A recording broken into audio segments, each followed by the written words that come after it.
கடற்கரை ஓரமா ஒரு பெரியவர் கையால மணலை கீறிக்கிட்டே உட்காந்துருக்கிறார். என்னத்தையும் தேடிட்டு இருக்கிறது மாதிரி தெரிஞ்சது. மெதுவா கிட்டத்துல போய் என்னத்தை தேடிட்டு இருக்கிறீங்க அப்படின்னு கேட்டோம்.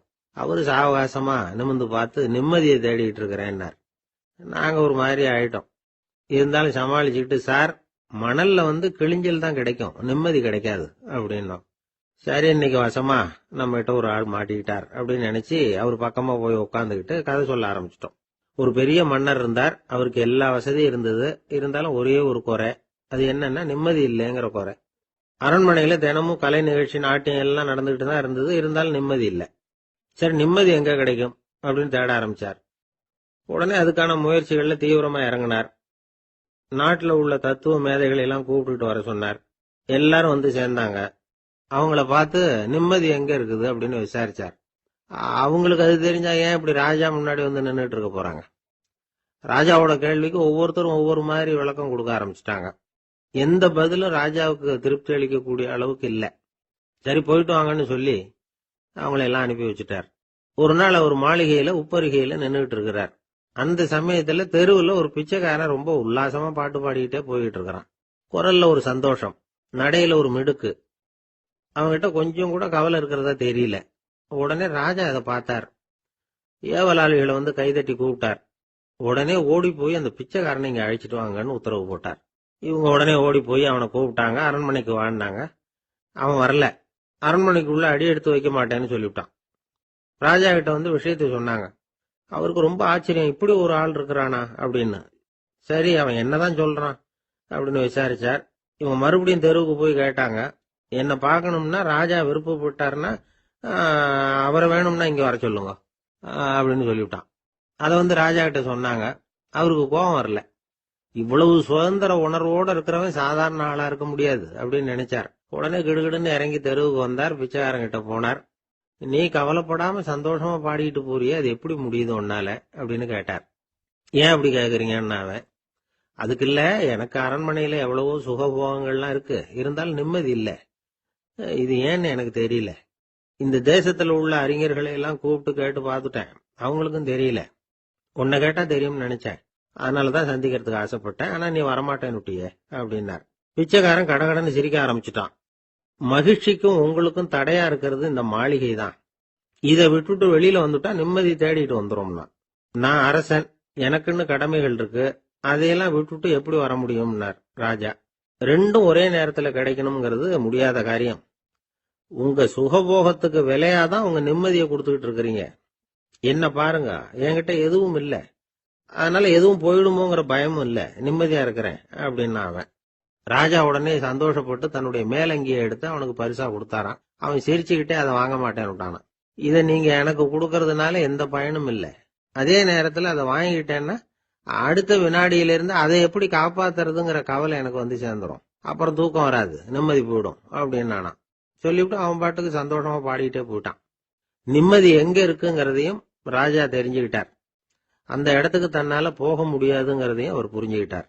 இப்படி இந்த கதைய அந்த கடற்கரையில மணலை கீறிக்கிட்டே உட்கார்ந்துருந்தார அந்த பெரியவர்கிட்ட சொல்லி முடிச்சோம். அவர் முகத்துல ஒரு தெளிவு தெரிஞ்சது.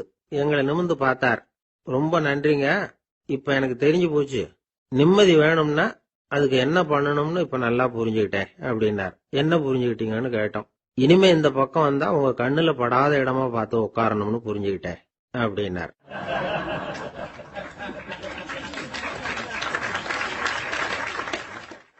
ஒரு சன்னியாசி, அவரு ஒரு நாள் ஒரு கனவு கண்டாராம்.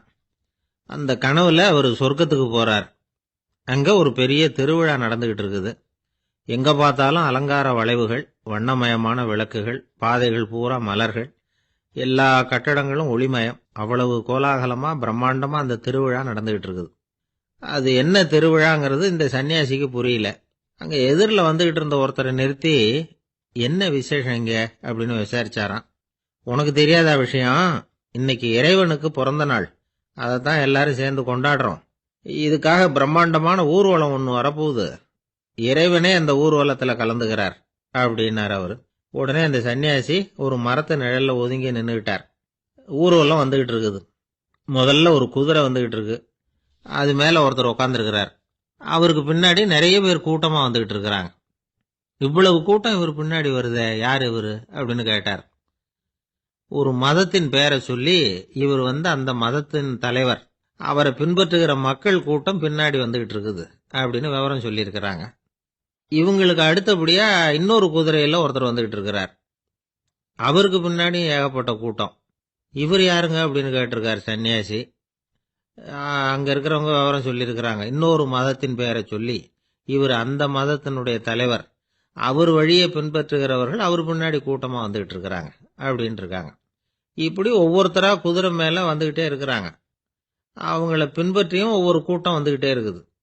அந்த பெரிய ஊர்வலம் அது பாட்டுக்கு போயிட்டு இருக்குது. கடைசியா அது முடிஞ்சது ரொம்ப நேரம் கழிச்சு. அதுக்கப்புறம் கொஞ்ச நேரம் கழிச்சு ஒரு வயசான ஆள் குதிரை மேல வந்துகிட்டு இருக்கிறார். ஆனா அவருக்கு பின்னாடி யாருமே இல்லை. அவர் பரிதாபமா தனியா வந்துகிட்டு இருக்கிறார். அவர் அந்த ஊர்வலத்தை சேர்ந்தவரா இல்லையாங்கிறதே தெரியல. இவர் யாரு, இவர் ஏன் இப்படி தனியா வந்துகிட்டு இருக்கிறார் அப்படின்னு கேட்டிருக்காரு அந்த சன்னியாசி. என்னது இப்படி கேக்குறீங்க? இவர் தான் கடவுள். இவருக்காக தான் இன்னைக்கு இந்த ஊர்வலமே நடக்குது. இவருக்கு தான் இன்னைக்கு பிறந்த நாள். முன்னாடி போற ஊர்வலம் பூரா இவருடைய பிறந்த நாளை கொண்டாடுறதுக்காகத்தான் அப்படின்னு இருக்காங்க. இதை கேட்டதும் அந்த சன்னியாசிக்கு திடுக்குன்னு தூக்கி போட்டிருக்கு. இது வரைக்கும் கனவு கண்டுகிட்டு இருந்தவர் முடிச்சுக்கிட்டார். அதுக்கப்புறம் தான் யோசிச்சு பார்த்திருக்கார். உண்மைதான், மக்கள் எல்லாரும் பக்தி மார்க்கத்துல போறதா நினைச்சுக்கிட்டு பாதம் மாறி போயிட்டு இருக்கிறாங்க. கடவுளை பின்பற்றுவதாக நினைக்கிறாங்க பக்தர்கள். ஆனா கடவுளுக்கு பின்னாடி யாருமே இல்லை. இன்னமும் இயல்பா இதை பத்தி யோசிச்சு பார்த்தா உண்மைக்கு பின்னாடி தான் நான் போய்கிட்டு இருக்கேன் அப்படின்னு நிறைய பேர் சொல்றாங்க. ஆனா அந்த உண்மை அனாதையா போய்கிட்டு இருக்குது. அப்படி ஆயிட்டுது உலகம். இந்த காலத்திலயும் ஒரு ஊர்வலம். ஒரு பெரிய மனுஷருக்கு பிறந்த நாள் விழா. அவரு குதிரை மேல ஏறி முன்னாடி போயிட்டு இருக்கிறார். அவருக்கு பின்னாடி ஒரு 100 பேர் தொண்டர்கள். அவங்க பாட்டுக்கு போறாங்க. எல்லாம் பணம் கொடுத்து ஏற்பாடு பண்ணவங்க. எல்லாம் பணம் வாங்கிட்டு பின்னாடி போயிட்டு இருக்கிறாங்க. கொஞ்ச தூரம் நடந்ததும் கால் வலிக்க ஆரம்பிச்சுட்டுது. ஒவ்வொருத்தரா அப்படியே ஒதுங்க ஆரம்பிச்சுட்டாங்க. அதான் முன்னாடியே பணம் கிடைச்சிட்டுதே, இனிமே ஒதுங்கினா என்னன்னு ஒதுங்கிட்டாங்க. ஒரு கட்டத்துல குதிரையில போறவர் தற்செயலா திரும்பி பாக்குறாரு. பின்னாடி யாருமே இல்லை. எல்லாரும் ஓடி போயிட்டாங்க. ஒரே ஒரு ஆள் மட்டும் ரொம்ப விசுவாசமா பின்னாடி நடந்து வந்துகிட்டு இருந்தான். ஏன்பா நீ மட்டும் வந்துகிட்டு இருக்கிறிய, நீ வீட்டுக்கு போகலையான்னு கேட்டிருக்காரு அவரு. நீங்க அந்த குதிரையையும் அதுக்குள்ள வாடகை பணத்தையும் கொடுத்துட்டீங்கன்னா நானும் போயிடுவேன் அப்படின்னு நானா இந்த ஆள்.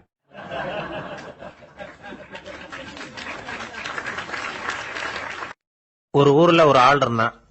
தையல் கடை வச்சிருந்தான். அவங்கிட்ட ஒருத்தன் ஒரு சட்டை துணி எடுத்து கொடுத்து தைக்க சொல்லியிருந்தான். வர்ற சனிக்கிழமை வா வாங்கிட்டு போ அப்படின்னு அவன் சொல்லியிருந்தான். அதே மாதிரி இவன் வந்தான். அவன் தச்சு வச்சிருந்த சட்டையை கொடுத்தான். இவன் வாங்கி அங்கேயே போட்டு பார்த்தான். கை நீளம் ஒண்ணுக்கு ஒண்ணு வித்தியாசமா இருந்தது. வலது கை இடது பக்கத்தை விட நீளம் குறைச்சலா இருந்தது. அவன் முணுமுணுக்க ஆரம்பிச்சுட்டான். என்ன இது இப்படி தைச்சுட்டியேன்னு. இதுக்கு அவன் சொன்னான், ஐயோ இதுக்காகவா சங்கடப்படுறீங்க? வலது கையை மட்டும் கொஞ்சம் உள்ள இழுத்தாப்புல வச்சுக்கிட்டீங்கன்னா சரியா போகுது. மற்றபடி அந்த சட்டையில உள்ள கலை அம்சத்தை கவனிங்க. எவ்வளவு அற்புதமா தச்சிருக்கேன் பாருங்க. ஒரு சின்ன குறைய இப்படி எல்லாம் பொருட்படுத்த வேண்டியதில்ல. நான் சொன்னது மாதிரி கைய கொஞ்சம் உள்ள இழுத்தது மாதிரி வச்சுக்கிட்டு நடந்து போங்க, ஜோரா இருக்கும் அப்படின்னா. அவனும் யோசிச்சு பார்த்தான். சரியான யோசனையா தான் தோணுச்சு. கொஞ்சம் முயற்சி பண்ணி வலது கையை கொஞ்சம் உள்ள இழுத்து சட்டை சரியா இருக்கிறது மாதிரி பண்ணிட்டான். இப்ப மறுபடியும் ஒரு பிரச்சனை. வலது கையை உள்ள இழுத்த மாதிரி அப்படியே வச்சுக்கிட்டதும் முதுகு பக்கம் கொஞ்சம் துணி தளர்த்தியா தொங்குறது மாதிரி தெரிஞ்சது. என்ன இது, முதுகு பக்கம் துணி குவிஞ்சுட்டுதே, தொங்குதே அப்படின்னா மறுபடியும், அடடா இதுக்காகவா கவலைப்படுறீங்க? உடம்ப அதுக்கு தகுந்த மாதிரி கொஞ்சம் வளைச்சிக்கிட்டா சரியா போடுது. இதுக்காக அந்த அழகான தையலை பிரிச்சு அதுல உள்ள கலை அம்சத்தை கெடுக்கிறதுக்கு என் மனசு இடம் தரல. எவ்வளவுக்கு தளர்த்தியா இருக்கோ அவ்வளவுக்கு கொஞ்சம் உடம்ப வளைச்சி அப்படி குனிஞ்சது மாதிரி போங்க போதும் அப்படின்னா. அதுவும் நல்ல யோசனையா தான் பட்டுது இவனுக்கு. சரின்னு சொல்லிவிட்டு புறப்பட்டான். தெருவில் இறங்கினான். கைய கொஞ்சம் உள்ள இழுத்தான். உடம்ப கொஞ்சம் முன்னால வளைச்சான். சட்டைக்கு தகுந்த மாதிரி உடம்ப பண்ணிக்கிட்டான். மெதுவா நடந்து போறான். இப்ப எதிரில் இன்னொருத்தன் வரான். இவனை பாக்குறான். இவன் போட்டிருக்கிற சட்டையை பாக்குறான். ஆஹா அற்புதம்ங்கிறான். சும்மா சொல்லக்கூடாது, ரொம்ப நல்லா இருக்கு. நிச்சயமா இது இந்த ஊர் மேல தெருவில் இருக்கிற ஒருத்தன் இருக்கானே, அவன் தச்சதா தான் இருக்கணும் அப்படின்னா. இதை கேட்டதான் அவனுக்கு ஆச்சரியம். எப்படி அவ்வளவு கரெக்டா கண்டுபிடிச்சிங்க அப்படின்னு கேட்டிருக்கான். இதுக்கு அந்த வழிபோக்கன் சொன்னானா, அவன் ரொம்ப கெட்டிக்காரன், உங்களை மாதிரி உடம்பும் கையும் வளைஞ்சு போன ஒரு ஆசாமிக்கு அவனை தவிர வேற யாராலேயும் இவ்வளவு பொருத்தமான ஒரு சட்டையை தைக்க முடியாது அப்படின்னானா. பாருங்க, அவனுக்காக இவன் அனுசரிக்க போய் இவனோட நிலைமை எப்படி ஆயிடுது பாருங்க. இதே மாதிரிதான் சில சடங்குகளும் சம்பிரதாயங்களும் நம்மளை கோமாளி ஆக்கி விட்டுரும். எதுவா இருந்தாலும் அதுல அறிவுபூர்வமான அணுகுமுறை அவசியம். ஒரு நர்ஸ் அவசரமா ஓடி டாக்டர் கிட்ட சொல்லிச்சான், டாக்டர் ஒரு தப்பு நடந்து போச்சு, 10ஆம் நம்பர் பெட்ல இருக்கிற பேஷண்ட்டுக்கு காலில் ஆபரேஷன் பண்றதுக்கு பதிலா கையில ஆபரேஷன் பண்ணிவிட்டீங்க. கை ஆபரேஷன் பண்ணிக்க வேண்டிய ஆள் 7ஆம் நம்பர் பெட்ல இருக்கார் அப்படின்னு தான். அதுக்கு இவர் பதட்டப்படாம சொன்னாராம், பரவாயில்ல, இவரை தூக்கி 7ஆம் நம்பர் பெட்ல போட்டுரு அப்படின்னாராம்.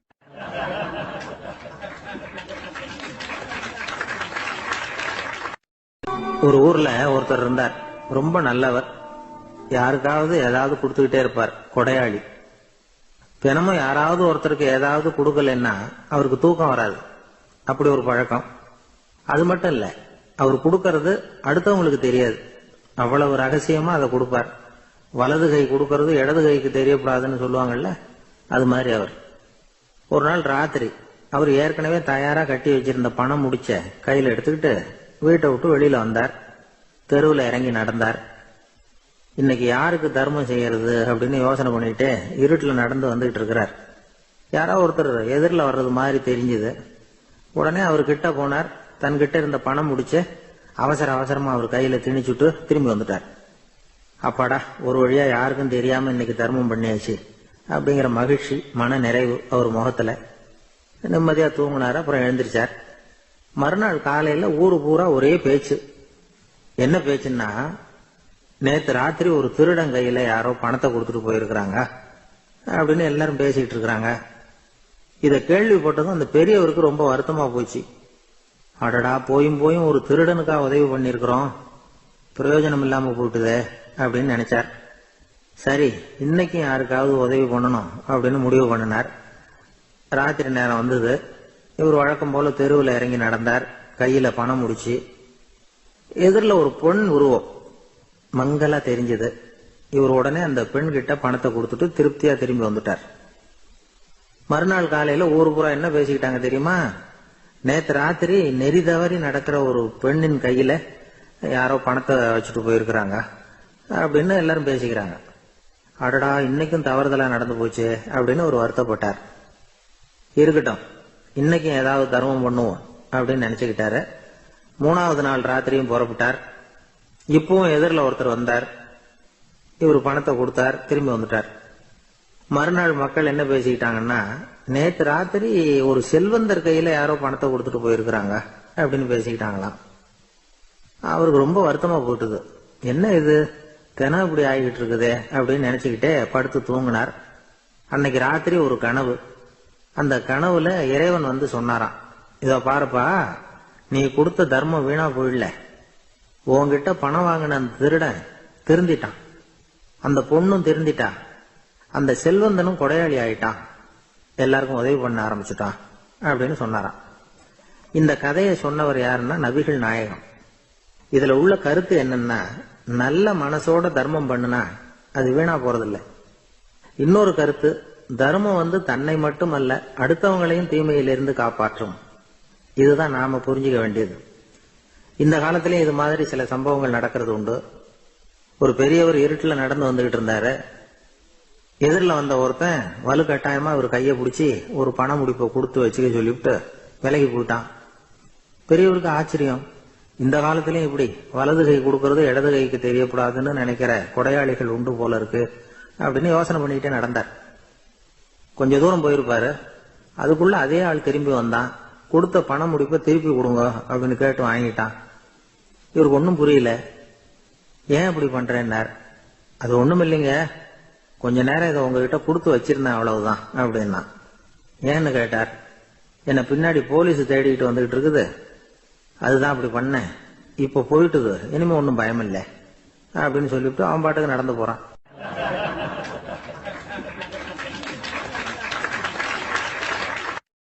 தான் மட்டும் வாழ்ந்தா போதும் அப்படின்னு நினைக்கிறவங்க உண்டு. தானும் வாழணும், அடுத்தவங்களும் வாழணும் அப்படின்னு நினைக்கிறவங்களும் உண்டு. முதல்ல சொன்ன வகையை சேர்ந்த மனிதர்கள் எப்படி தெரியுமா? எப்படியாவது தான் மட்டும் வாழ்ந்தால் போதுங்கிற நினைப்பு தான் எப்பவும் அவங்களுக்கு இருக்கும். தங்களுடைய வளர்ச்சிக்கு எது தடையா இருந்தாலும் சரி, யார் தடையா இருந்தாலும் சரி, அதை அழிச்சுட்டு தான் மறுவேலை பார்ப்பாங்க. அவங்க எல்லாம் பாவ காரியங்களுக்கு தயங்குறதே இல்லை. அப்படிப்பட்ட வாழ்க்கை அவங்களுக்கே இடைஞ்சல அமைஞ்சு விடுறது உண்டு. அதை விளக்கறதுக்கு ஒரு கதையும் உண்டு. ஒரு ஊர்ல அப்படிப்பட்ட ஆள் ஒருத்தன் இருந்திருக்கான். நிறைய பாவங்களை செஞ்சவன். அதன் காரணமா நரகப்படுகொழியில விழுந்துட்டான். நரகப்படுகொழிங்கிறது ஒரு பெரிய கிணறு மாதிரி. ஏற்கனவே பாவம் செஞ்சவங்க நிறைய பேர் அதுல விழுந்து கிடக்குறாங்க. உள்ள ஏகப்பட்ட சத்தம், எல்லாம் அந்த பாவாத்மாக்கள் போடுற சத்தம். இப்ப விழுந்தானே இவனும் சத்தம் போட்டான். இவன் போடுற சத்தம் கொஞ்சம் அதிகமா கேட்டுது. இந்த கிணத்துக்கு பக்கத்துல புத்தர் உட்கார்ந்து இருக்கிறார். அவர் காதுல இவன் போடுற சத்தம் விழுந்தது. உடனே அந்த கிணத்தடிக்கு போனார். குனிஞ்சு பார்த்தார். சாமி என்ன காப்பாத்துங்க அப்படின்னு கத்தனா இவன்.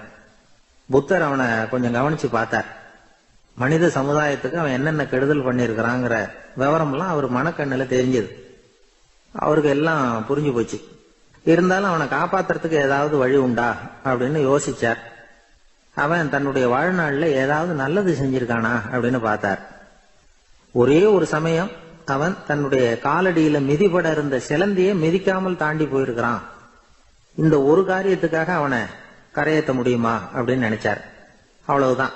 உடனே அவர் கையில ஒரு சிலந்தி வந்து உட்கார்ந்துதான்.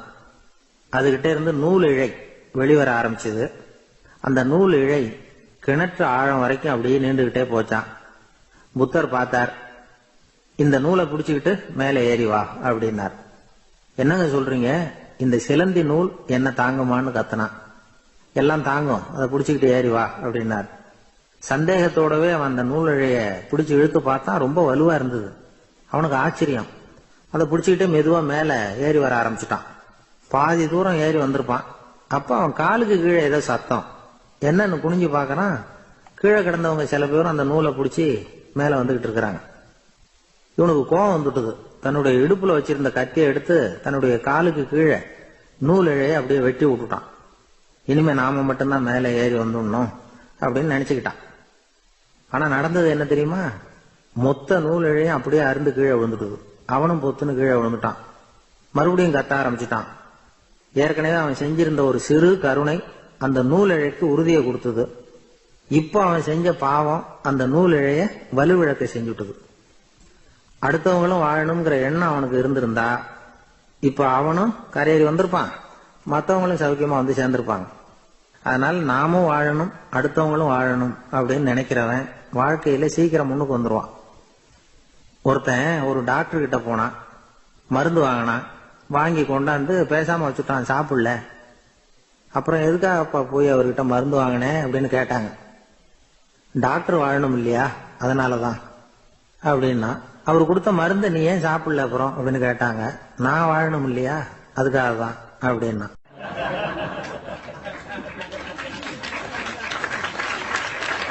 அவர் ஒரு பெரிய குடும்பத்துல பிறந்தவர்.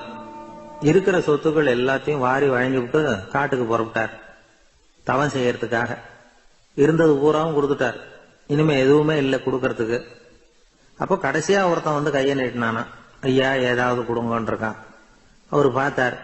கட்டி இருக்கிற வேட்டியை தவிர வேற எதுவுமே இல்லை. 8 முழம் பட்டு வேட்டி, ஜரிகை கரையோட இருக்குது. கடைசியா அதை தான் எடுத்துக்கிட்டு அவர் புறப்பட்டு இருக்கார். அவர் பார்த்தார். எதிரில் அவன் பரிதாபமா நின்றுட்டு இருக்கிறான். அந்த 8 முழ வேட்டியை 2ஆ கிழிச்சார். 4 முழத்தை அவங்ககிட்ட கொடுத்தாரு. மீதி 4 முழத்தை தன்னுடைய இடுப்புல கட்டிட்டு அவர் காட்டுக்கு போயிட்டார். இவன் என்ன பண்ணான் தெரியுமா? கையில கிடைச்ச 4 முழத்தை எடுத்துக்கிட்டு கடை வீதிக்கு போனான். பழைய பட்டு வேட்டி ஜருகை இதெல்லாம் விலைக்கு வாங்குற வணிகர் ஒருத்தர் இருக்கார். அவர்கிட்ட போனான்.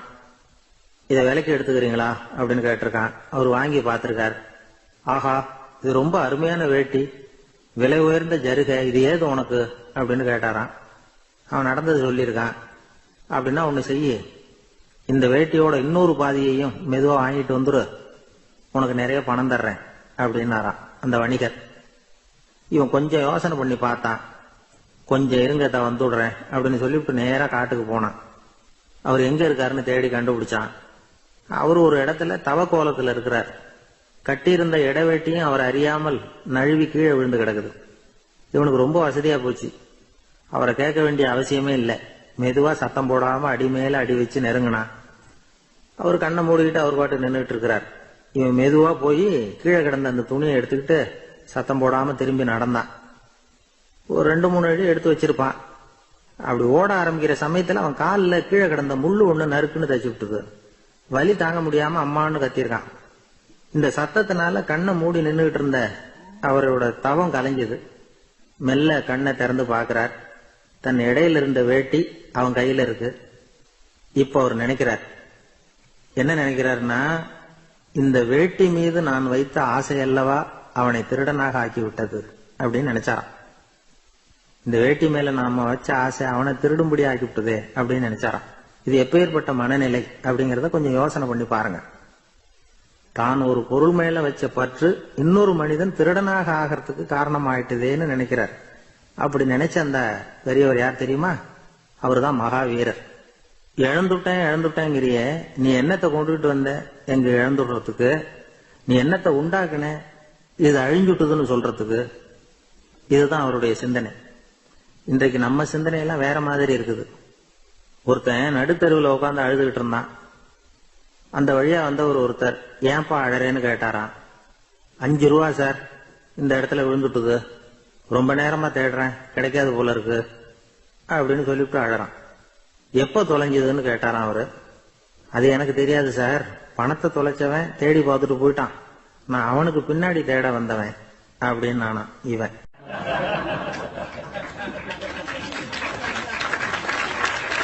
ஒரு ஊர்ல ஒரு ஆள் இருந்தான். அவன் ஒரு நாள் கோயிலுக்கு போனான். கடவுள்கிட்ட வேண்டிக்கிட்டான், எனக்கு ஒரு 1,00,000 ரூபாய் நீ கொடுத்தா நான் உன் சன்னதியில ஒரு தேங்காய் உடைக்கிறேன் அப்படின்னு வேண்டிக்கிட்டான். கடவுள் பார்த்தார். உடனே அவன் கண் முன்னாடி தோன்றினார். இந்தா நீ கேட்ட 1,00,000 ரூபாய் அப்படின்னு சொல்லி அவன் கையில பணத்தை கொடுத்துட்டு மறைஞ்சிட்டார். இவனால நம்பவே முடியல. இவ்வளவு சுலபமா கிடைக்கும்னு தெரிஞ்சிருந்தா அனாவசியமா ஒரு தேங்காய் உடைக்கிறேன்னு வேண்டி இருக்க வேண்டியது இல்லையே அப்படின்னு நினைச்சான். இருந்தாலும் வேண்டுதலை நிறைவேற்ற வேண்டியது கடமை. அதுக்காக என்ன பண்ணா, பக்கத்துல ஒரு கடைக்கு போனான். ஒரு தேங்காயை கையில் எடுத்தான். இது என்ன விலைன்னு கேட்டான். 5 ரூபான்னார் கடையில இருந்தவர். அதிகமா இருக்குதே விலைன்னா.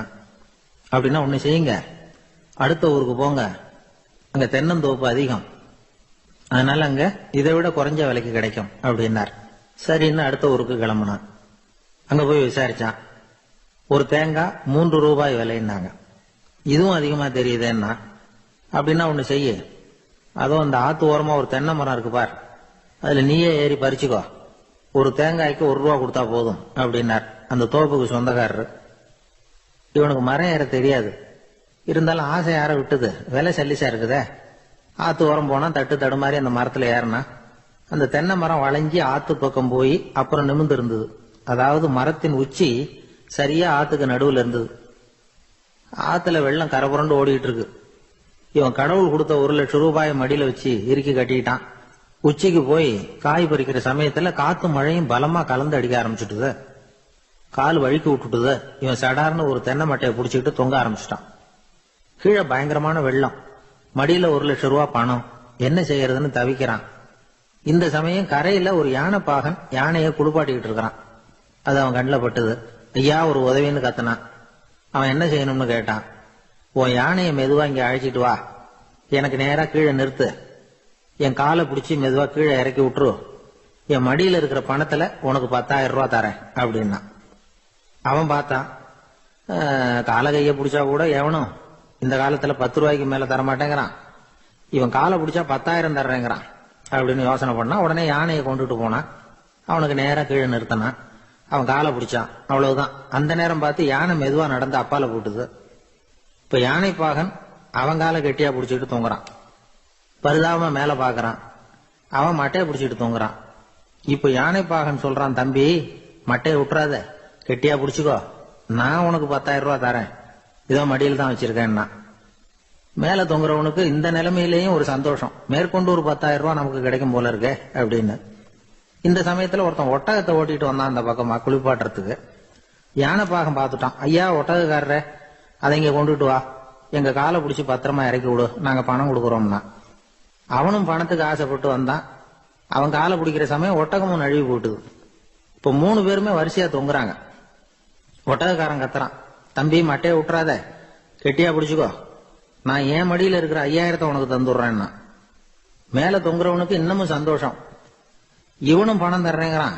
அப்படின்னா இன்னைக்கு நமக்கு மொத்த பண வரவு எவ்வளவு அப்படின்னு ஒவ்வொன்னா கூட்டி பார்க்க ஆரம்பிச்சான். மனக்கணக்கு சரியா வரல. அதனால அப்படியே விரல விட்டு எண்ண ஆரம்பிச்சான். அவ்வளவுதான், மட்டையை விட்டுட்டு கை நழுவி வந்துட்டுது. 3 பேரும் பொத்துன்னு ஆத்துல விழுந்தாங்க. படாத பாடுபட்டு தட்டு தடுமாறி கரைக்கு வந்து சேர்ந்தாங்க. 3 பேர் மடியில் இருந்த பணமும் ஆத்தோட போட்டுது. பேராசை பெருநஷ்டம் அப்படின்னு ஒரு பழமொழி இருக்குல்ல, அதை விளக்கறதுக்காக சொல்லப்பட்ட கதை இது.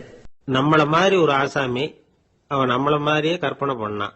அதாவது நாம தான் இந்த உலகத்துல ரொம்பவும் கஷ்டப்படுறோம், மத்தவங்க எல்லாம் சந்தோஷமா இருக்கிறாங்க அப்படின்னு அவன் நினைச்சுக்கிட்டான். அவன் ஒரு நாள் கடவுளை வேண்டிக்கிட்டானா, சுவாமி, இந்த உலகத்துல எவ்வளவோ பேர் இருக்கிறாங்க, ஒவ்வொருத்தருக்கும் ஒவ்வொரு விதமான கஷ்டம் இருக்கலாம், ஒத்துக்கிறேன். இருந்தாலும் எனக்கு அது கொஞ்சம் அதிகமா இருக்கிறது மாதிரி தெரியுது. அதனால நீங்க எனக்காக ஒரு சின்ன உதவி செஞ்சா போதும். அது வேற ஒண்ணும் இல்ல, என்கிட்ட இருக்கிற துயரங்களை இன்னொருத்தர் யாருகிட்டயாவது கொடுத்துருங்க, அவர்கிட்ட இருக்கிற துயரங்களை என்கிட்ட மாத்தி கொடுத்துருங்க. ஒரு மியூச்சுவல் டிரான்ஸ்பர், அவ்வளவுதான். அப்படி பண்ணிவிட்டா போதும் அப்படின்னு வேண்டிக்கிட்டானா. அன்னைக்கு ராத்திரியே அவன் ஒரு கனவு கண்டிருக்கான். வானத்திலிருந்து ஒரு குரல் கேட்டிருக்கு. அது என்ன சொல்லிச்சு தெரியுமா? ஏ ஜனங்களே, எல்லாரும் அவங்கவங்க கஷ்டங்களை ஒரு பையில போட்டு எடுத்துக்குங்க. அப்படி எடுத்துக்கிட்டு நேரா இந்த ஊர் எல்லையில இருக்கிற கோயிலுக்கு வந்து சேருங்க அப்படின்னு அந்த குரல். ஆஹா, கடவுள் நம்ம பிரார்த்தனைக்கு செவி சாய்ச்சுட்டார் அப்படின்னு சந்தோஷப்பட்டான் இவன். உடனே என்ன பண்ணான், தன்கிட்ட இருந்த கஷ்டத்தையெல்லாம் ஒரு சாக்கு பையில போட்டு எடுத்துக்கிட்டான். வீட்டை விட்டு வெளியில வந்தான். தெருவுல இறங்கி நடக்கிறான். அங்க பார்த்தா ஏகப்பட்ட பேர் ஆளுக்கு ஒரு பைய தூக்கிக்கிட்டு கோயிலுக்கு போயிட்டு இருக்கிறாங்க. சில பேர் மூட்டையா கட்டி தலையில சுமந்துக்கிட்டு போயிட்டு இருக்கிறாங்க. இவன் பார்த்தான். இவனுக்கு ரொம்ப ஆச்சரியமா இருந்தது. ஏன்னா எல்லாரும் வச்சிருக்கிற பைய இவன் பைய விட பெருசா இருந்தது. இவன் பை தான் இருக்கிறதுலயே கொஞ்சம் சின்னதா தெரிஞ்சது. இப்ப அவன் மறுபடியும் சாமியை வேண்டிக்கிட்டான், கடவுளே, இப்ப உள்ள சூழ்நிலையை கவனிச்சா என்கிட்ட இருக்கிற பைய பரவாயில்லன்னு தோணுது. அதனால வேற பைய எதையும் மாத்த வேணாம், இதுவே பரவாயில்ல, இந்த பையோட திரும்பி வீட்டுக்கு போனா போதும்னு நினைக்கிறேன் அப்படின்னு ஏதோ நினைக்க ஆரம்பிச்சுட்டான் அவன். எல்லாரும் கோயிலுக்கு போய் சேர்ந்தாங்க. கோயில்ல அந்த குரல் மறுபடியும் கேட்டுது. எல்லாரும் அவங்கவுங்க பைகளை சுகத்துல தொங்க விடுங்க, திடீர்னு விளக்குகள் அணையும், மணி அடிக்கப்படும், அதுதான் அடையாளம். அந்த சமயத்துல இருட்டுல உங்களுக்கு வேண்டிய பைய நீங்க மாத்தி எடுத்துக்கலாம், தேர்ந்தெடுத்துக்கலாம். வெளிச்சம் இருக்கிறப்பவே உங்களுக்கு பிடிச்ச பைக்கு பக்கமா பார்த்து நீங்க நின்னுக்கலாம் அப்படின்னு சொல்லி விவரம் சொல்லிச்சான் அந்த குரல். அப்படி சொன்னதுக்கு அப்புறம் திடீர்னு விளக்கு அணைஞ்சுது, மணி அடிச்சுது. கொஞ்ச நேரம் கழிச்சு மறுபடியும் விளக்குகள்லாம் எரிஞ்சுது. இப்போ பார்த்தா எல்லாரும் அவங்கவுங்க பையையே கெட்டியா பிடிச்சிட்டு நிக்கிறாங்க. இவனும் அப்படியே நிக்கிறான். இவன் மெதுவா பக்கத்துல நிக்கிறவங்க கிட்ட கேட்டானா, ஏன் நீங்க பைய கையிலேயே வச்சிருக்கிறீங்க, செவுத்துல மாட்டலையா அப்படின்னு கேட்டிருக்கான். இல்லப்பா, நீ ஏன் கையிலேயே வச்சிருக்கிறியோ அதே காரணத்துக்காக தான் நாங்களும் வச்சிருக்கிறோம். நம்ம கவலைகளை பத்தி நமக்கு ஓரளவுக்காவது தெரியும். ஆனா மத்தவங்க கவலைகள் நமக்கு பரிச்சயம் இல்லாதவை, பழக்கம் இல்லாதது. அதனால நமக்கு தெரிஞ்ச கவலைகளை சமாளிக்கிறது சுலபம். தெரியாததை சமாளிக்கணும்னா மறுபடியும் ஆரம்பத்தில இருந்து ஆரம்பிக்கணும். அதனால பழைய நண்பர்களோட வாழறதுதான் மேல் அப்படின்னு ஆனான். அதுக்கப்புறம் அவன் தன்னோட பைய போதும்னு வீட்டுக்கு திரும்பி வந்துட்டானான். இது ஒரு பெரியவர் சொல்லி இருக்கிற கதை. அதனால நம்ம கிட்ட இருக்கிற கஷ்டங்கள் தான் பெருசு, அதை இன்னொருத்தங்கிட்ட கொடுத்துட்டு மாத்திக்கலாம் அப்படின்னு நினைக்கிறது தப்பு. இதே மாதிரி இன்னொரு சம்பவம். ஒரு ஊர்ல ஒரு நாள் ராத்திரி ஆகாயத்திலிருந்து கடவுள் குரல் கேக்குது. இந்த ஊர்ல இருக்கிற ஜனங்கள்லாம் கொஞ்சம் கவனிங்க, உங்களுக்கு ஒரு செய்தி. அதாவது இங்க இருக்கிற ஜனங்கள்லயே கொஞ்சம் கூட கவலையே இல்லாத ஆள் யாருன்னு எனக்கு தெரியணும். அதனால எல்லாரும் அவங்க கவலைகளை ஒரு பையில போட்டு எடுத்துக்கிட்டு கோயிலுக்கு வாங்க அப்படின்னாரு கடவுள். உடனே வரிசையா எல்லாரும் வர ஆரம்பிச்சாங்க. எல்லார் கையிலயும் பை இருந்தது, சின்னதும் பெருசுமா. கவலையே இல்லாத ஆள் யாருன்னு தேடினார் கடவுள். ஒரே ஒரு ஆள் மட்டும் கையில எதுவும் இல்லாம வெறும் கையை வீசிக்கிட்டு ரொம்ப ஜாலியா நடந்து வந்துகிட்டு இருந்தான். கடவுள் அவங்க கிட்ட போனார். ஏன்பா, உனக்கு கவலையே இல்லையா அப்படின்னு கேட்டார். எனக்கும் சில கவலைகள்லாம் உண்டு அப்படின்னு அவன். எங்க அதெல்லாம்னு கேட்டிருக்காரு கடவுள். பின்னாடி லாரியில வந்துகிட்டு இருக்கு அப்படின்னு அவன்.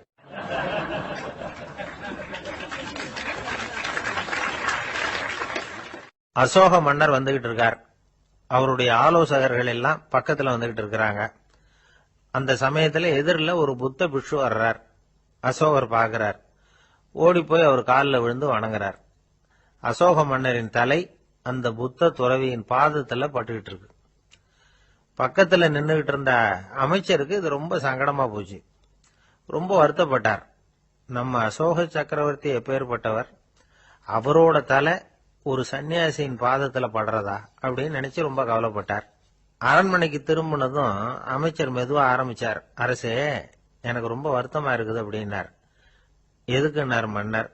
அசோக சக்கரவர்த்தியின் தலை, அதாவது அந்த சிரம், ரொம்ப மதிப்புமிக்க ஒன்று. அது ஒரு சன்னியாசியின் காலில் படலாமா அப்படின்னார். அசோகர் பதில் சொல்லல, சிரிச்சார், போயிட்டார். அதுக்கப்புறம் ஒரு சரியான சந்தர்ப்பத்துக்காக காத்துக்கிட்டு இருந்தார். ஒரு நாள் அமைச்சரை கூப்பிட்டார். எனக்கு 3 தலைகள் வேணும் அப்படின்னார். சொல்லுங்க, கொண்டுகிட்டு வரேன் அப்படின்னார் அமைச்சர். அசோகர் சொன்னார், முதல்ல எனக்கு தேவையானது ஒரு ஆட்டின் தலை, 2வது ஒரு புலியின் தலை, 3வது ஒரு மனிதனின் தலை. இதுதான் அசோகர் கேட்டது. எங்க இருந்தாலும் கொண்டு வாங்கன்னார். அமைச்சர் புறப்பட்டார். ஆட்டுத்தலை, புலித்தலை கிடைச்சிட்டுது. அப்புறமா ஒரு சுடுகாட்டுக்கு போய் ஒரு மனித தலையும் சேகரம் பண்ணிட்டு ராஜா கிட்ட வந்துட்டார். அரசே, உங்கள் ஆணைப்படி 3 தலைகளையும் கொண்டு வந்திருக்கிறேன்னார். அசோகர் பார்த்தார். ரொம்ப நல்லது, இப்ப இது 3ஐயும் எடுத்துக்கிட்டு போய் சந்தையில வித்துட்டு வாங்க அப்படின்னார். அமைச்சர் அதுகளை எடுத்துக்கிட்டு சந்தைக்கு போனார். முதல்ல ஆட்டுத்தலை நல்ல விலைக்கு வித்து போச்சு. நல்ல விலை கொடுத்து வாங்கிட்டு போட்டாங்க. அடுத்தபடியா புலி தலைய ஒருத்தர் வாங்கிட்டார். அதை பாடம் பண்ணி வீட்டுல மாட்டி வைக்கலாமே அப்படின்னு நினைச்சு அதையும் வாங்கிட்டு போட்டார். மனித தலையை மட்டும் வாங்கறதுக்கு யாரும் முன் வரல. எல்லாரும் அதை பார்த்துட்டு விலைக்கு போக ஆரம்பிச்சாங்க. அமைச்சர் திரும்பி வந்தார். அரசே, இந்த தலையை மட்டும் யாரும் வாங்க மாட்டேங்கிறாங்க அப்படின்னார். சரி, பரவாயில்ல, இதை இலவசமாவே எனாமாவே யாருக்கிட்டையாவது கொடுத்துட்டு வந்துருங்க அப்படின்னார். அமைச்சர் மறுபடியும் சந்தைக்கு போனார். இதை இலவசமா தரேன், இதை வாங்கிக்கோங்க அப்படின்னார். அப்பவும் அதை யாரும் வாங்கிக்கிறதுக்கு தயாரா இல்லை. மறுபடியும் திரும்பி மன்னர்கிட்ட விவரத்தை சொன்னார். இப்ப மன்னர் சொல்றார், அமைச்சரே, உயிர் இருக்கிற வரைக்கும் தான் இந்த தலைக்கு மதிப்பு. ஜீவன் போனதுக்கு அப்புறம் அதோட மதிப்பும் போயிடுது. அதனால மதிப்பு இருக்கும் பொழுதே பெரியவர்கள் பாதம் பணிந்து அந்த புனிதத்தை பெற்றுக்கொள்ளணும் அப்படின்னார். பணிவுங்கிறது வேற, அடிமைத்தனம்ங்கிறது வேற. பெரியவர்களை பணிவது நமக்கு பெருமை தரக்கூடிய விஷயம். இதை மனசுல வச்சுக்கிட்டு எப்போ காலில் விழணும், எப்போ காலில் விழக்கூடாது அப்படிங்கறத முடிவு பண்ணிக்கணும். ஒரு சாதாரண ஆள் நடந்து வந்துகிட்டு இருந்தார். எதிரில் வந்த ஒரு பெரிய மனுஷன் ஓடி போய் அவர் காலில் விழுந்து தன்னுடைய தலையை அவர் பாதத்தில் கொண்டு போய் வச்சார். கொஞ்ச நேரம் கழிச்சு எழுந்திரிச்சு வந்துட்டார். வந்த பிறகு இவரை கேட்டேன், ஏன் திடீர்னு ஓடி போய் அந்த ஆளு காலில் விழுந்தீங்க அப்படின்னு. அவர் போட்டிருக்கிறது என்னோட காணாம போன செருப்பான்னு கண்டுபிடிக்கிறதுக்காக அப்படி விழுந்தேன் அப்படின்னார்.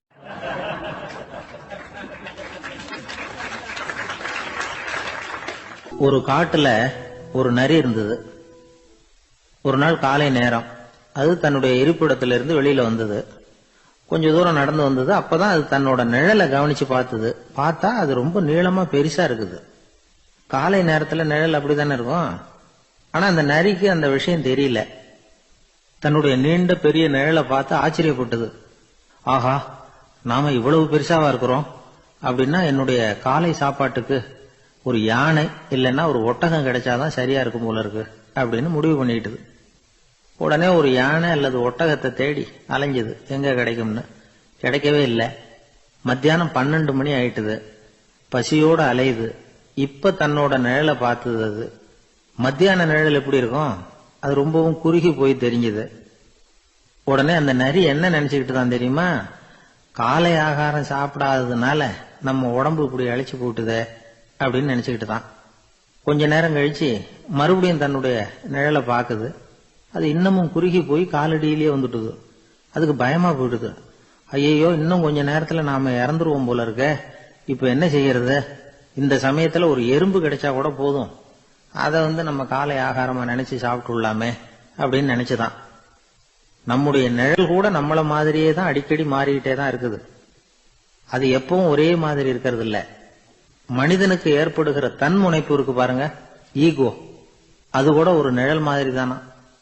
அப்படி நினைக்க ஆரம்பிச்சுட்டா அதனால ஏதும் பிரச்சனை வராதான். தன்முனைப்பை நிழல் போலவே ஏற்றுக்கொள்ளுங்கள் அப்படிங்கிறது பெரியவங்க கருத்து. ஒரு காரியத்தை வெற்றிகரமா நல்ல விதமா செஞ்சு முடிக்கிறோம்னு வச்சுக்கோங்க, அந்த சமயத்துல ஒரு வித நுட்பமான தற்பெருமை நமக்குள்ள உண்டாகுது. இது இயற்கையானது, அதனால இது மேல பற்று வைக்கக்கூடாது. அப்படி வைக்க ஆரம்பிச்சுட்டா அந்த தற்பெருமை ஒரு நிரந்தர விருந்தாளியா நம்ம கிட்ட தங்கிக்கும். நம்ம நிழல் எப்படின்னு பாருங்க, நாம நடக்கும் பொழுது நம்ம பின்னாடியே வரும். தன்முனைப்பையும் அப்படியே நினைச்சுக்குங்க. நிழல் யாருக்கும் எந்த பிரச்சனையையும் உண்டாக்குறது இல்ல. ஆனா அந்த நிழலை கண்டே நாம பயப்பட ஆரம்பிச்சுட்டா நாம எதுலயும் வெற்றி காண முடியாது. நிழலோட சண்டை போடக்கூடாது. அது மாதிரி தன்முனைப்போடவும் நாம சண்டை போட வேண்டியதில்லை. இல்லாத ஒன்றோடு சண்டை போடுறது எப்படின்னா, அது இருட்டோட சண்டை போடுறது மாதிரி. நாம நிழல் கிடையாது, நம்ம கிட்ட இருக்கிற தன்முனைப்பு ஒரு நிழல். நம்ம நிழலையும் நமக்கு சமமா பாக்குறோம் பாருங்க, அங்கதான் சிக்கலே ஆரம்பம். இப்போ நாம நடந்து போயிட்டு இருக்கிறோம், நம்ம நிழல் தரையில விழுது.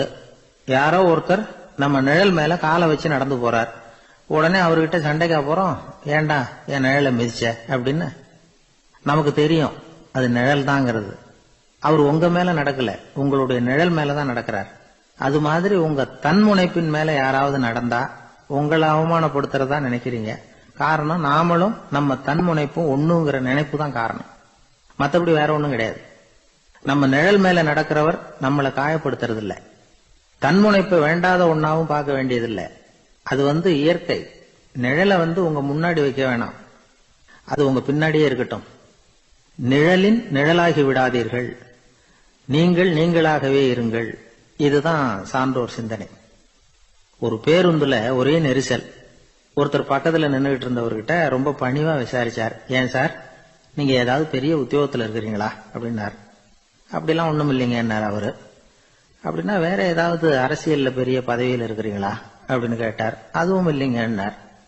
சரி, பணமாவது அதிகமா வச்சிருக்கீங்களா அப்படின்னு கேட்டார். அப்படிலாம் ஒண்ணும் கிடையாது சார்னார் அவரு. அப்புறம் எதுக்குடா என் காலை மிதிச்சுக்கிட்டு இருக்கிற, எடுறா காலை அப்படின்னாராம் இவர்.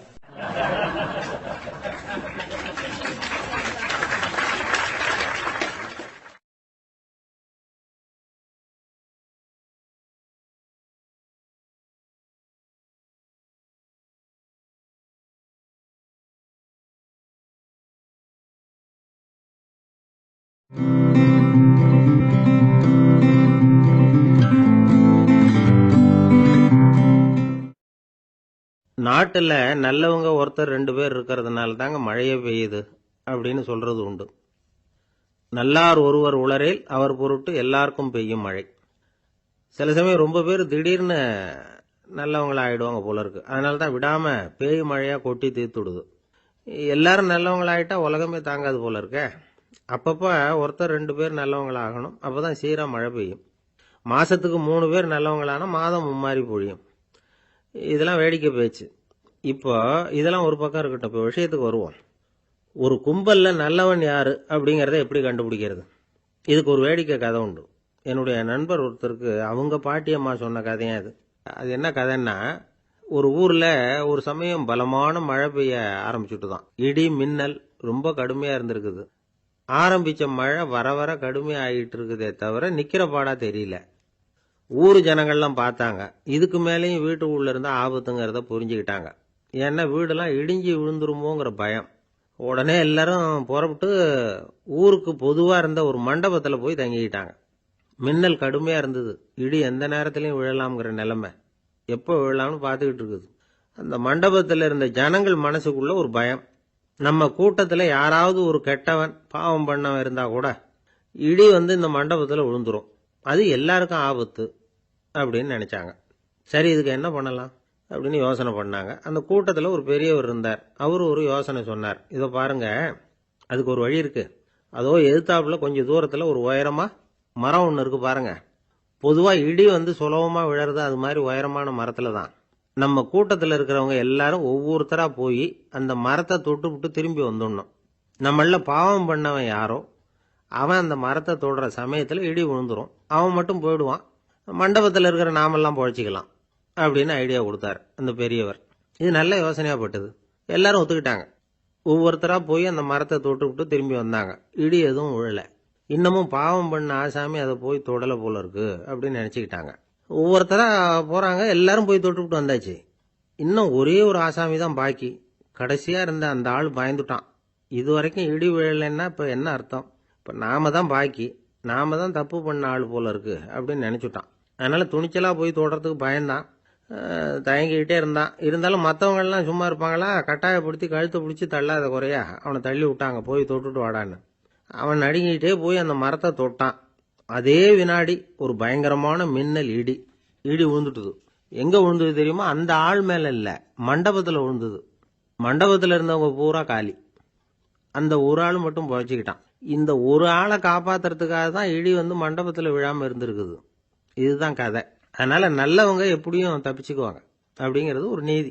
ஒருத்தன் அப்படிதான் தெருவில் நடந்து போய்கிட்டு இருந்தான். ரொம்ப நல்லவன். எதிரில் ஒருத்தன் சைக்கிளில் வந்துகிட்டு இருந்தான். அதுல மோதி இவன் கீழே விழுந்துட்டான். சைக்கிள்காரன் உடனே இறங்கி இவனை தூக்கி விட்டான். இவன் எழுந்திரிச்சு அவனை முறைச்சி பார்த்தான். அப்படி பார்க்காதீங்க சார், நீங்க ரொம்ப புண்ணியம் பண்ணியிருக்கீங்க, அதுதான் இப்போ சைக்கிளில் மோதிக்கிட்டீங்க அப்படின்றான். என்ன அப்படி சொல்றேன் நான்? இவன் 10 நிமிஷத்துக்கு முன்னாடி நான் லாரி ஓட்டிட்டு வந்தேன், அப்போ நீங்க எதிரில் வந்திருந்தீங்கன்னா என்ன ஆயிருக்கும் அப்படின்னானா அவன்.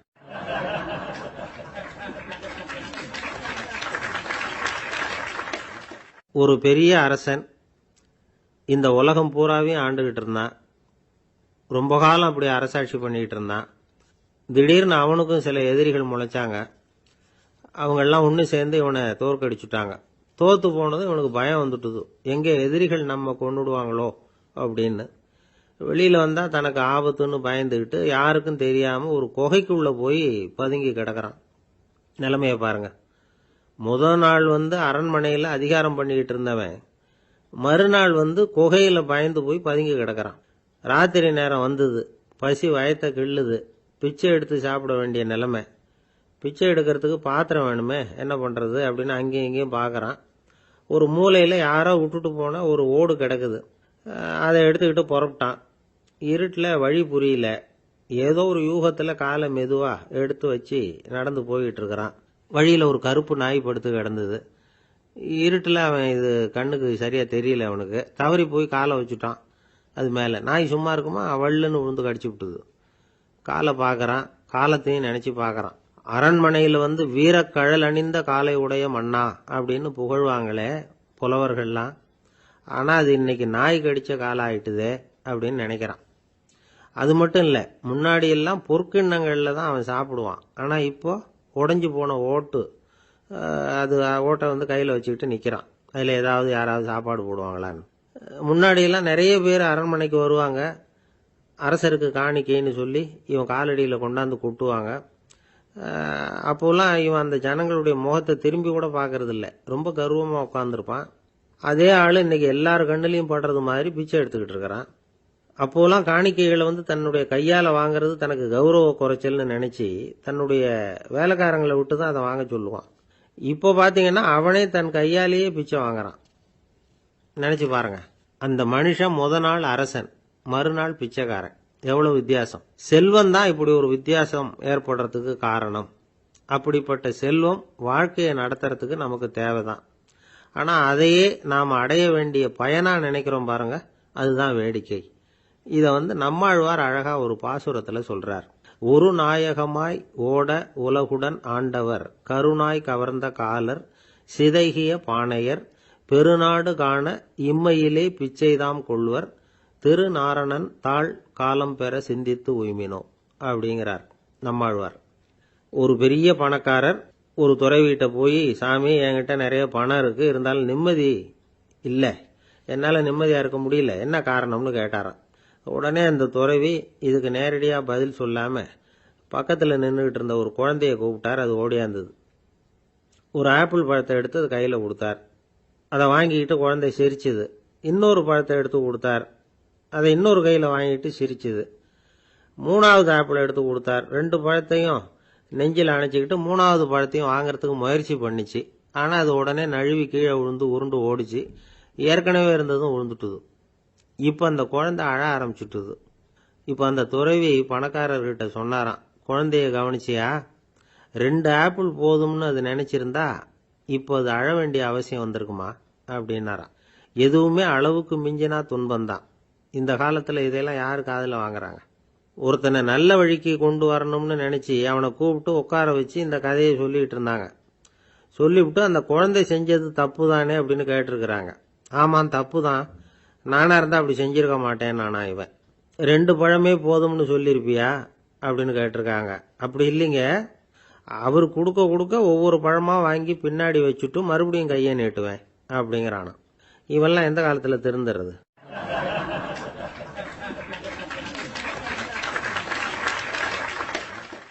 ஒரு பெரிய தத்துவ சிந்தனையாளர் இருந்தார், சுவாங்சு அப்படின்னு பேரு.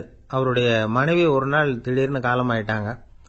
ஐயோ பாவம், அவர் ரொம்ப வருத்தப்படுவார், போய் ஆறுதலா 4 வார்த்தை பேசிவிட்டு வரலாம் அப்படின்னு நினைச்சுக்கிட்டு நிறைய பேர் அவரை தேடிட்டு வந்தாங்களாம். வந்தவங்களுக்கு ஆச்சரியம். ஏன்னா இவர் வருத்தப்பட்டுக்கிட்டு இருப்பார் அப்படின்னு தானே எதிர்பார்த்தாங்க. அப்படி இல்லை, தாளம் போட்டுக்கிட்டு உட்காந்துருக்கிறார். தாளத்துக்கு தகுந்த மாதிரி பாட்டு வேற பாடிக்கிட்டு இருக்கிறார். என்ன மனுஷன் அவர், கொஞ்சம் கூட கவலை இல்லாம இப்படி இருக்கிறாரு அப்படின்னு நினைச்சாங்க. ஒருத்தர் துணிஞ்சு அவர்கிட்ட கேட்டுவிட்டார், என்னங்க இது இப்படி அப்படின்னு.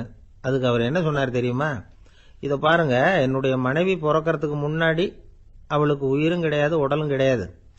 அதுக்கு பிறகுதான் உயிர் வந்தது, உடல் வந்தது, அந்த உருவம் வந்தது. இப்ப என்ன ஆச்சு? அந்த உருவமும் உயிரும் போயிட்டுது, அவ்வளவுதானே. வந்தது போயிட்டுது. இளவேனில் காலம், இலையுதிர் காலம், பனிக்காலம், இப்படி பருவங்கள் மாறி மாறி வருது இல்லையா? அது மாதிரி பிறப்பும் இறப்பும் மாறி மாறி வருது. இது இயற்கை. இதுக்காக அழுதா அது எப்படி அப்படின்னாராம். ஞான தெளிவு அடைஞ்சவங்களுக்கு எல்லாமே சுகம்தான். திருவள்ளுவரும் அதைத்தான் சொல்றார், உறங்குவது போலும் சாக்காடு, உறங்கி விழிப்பது போலும் பிறப்பு. தூங்கறதுக்கெல்லாம் நாம வருத்தப்பட்டுக்கிட்ட இருக்கிறோமா? இன்னைக்கு தூங்க வேண்டியிருக்குதே, இன்னும் கொஞ்சம் நேரத்தில் நான் தூங்க வேண்டியிருக்கு அப்படின்னு சொல்லி யாராவது அழுதுகிட்டு இருப்பாங்களா?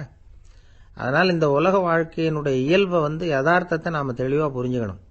அப்படி புரிஞ்சுக்கிட்டா நாம கவலை இல்லாமல் வாழ முடியும்.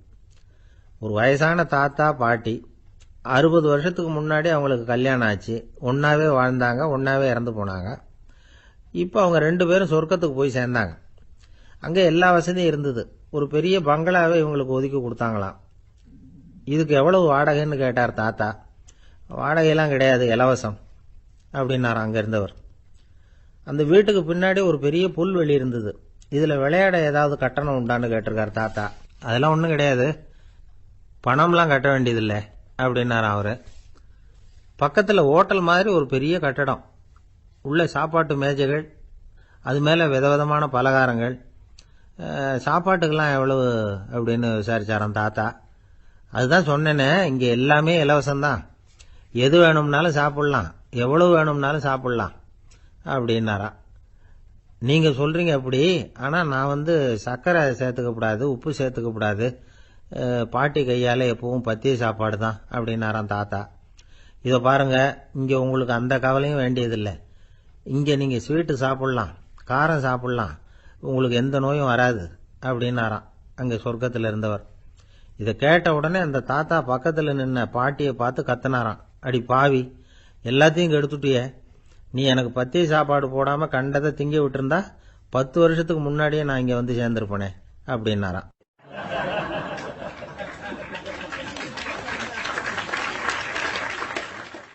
ஒரு நாள் ஒரு 10-15 பள்ளிக்கூடத்து பிள்ளைங்க தேடிட்டு வந்தாங்க. உங்களை பார்த்துட்டு தான் போகணும், அதுக்காக தான் வந்திருக்கோம்னாங்க. என்ன விஷயம்னு கேட்டோம். நாங்கள்லாம் கூடி ஒரு முடிவு பண்ணியிருக்கிறோம், அதை உங்ககிட்ட சொல்லணும் அப்படின்னாங்க. அதுவும் ஒரு வாண்டு பையன் அதை சொன்னான். என்ன முடிவு அது அப்படின்னு கேட்டோம் ரொம்ப ஆர்வமா.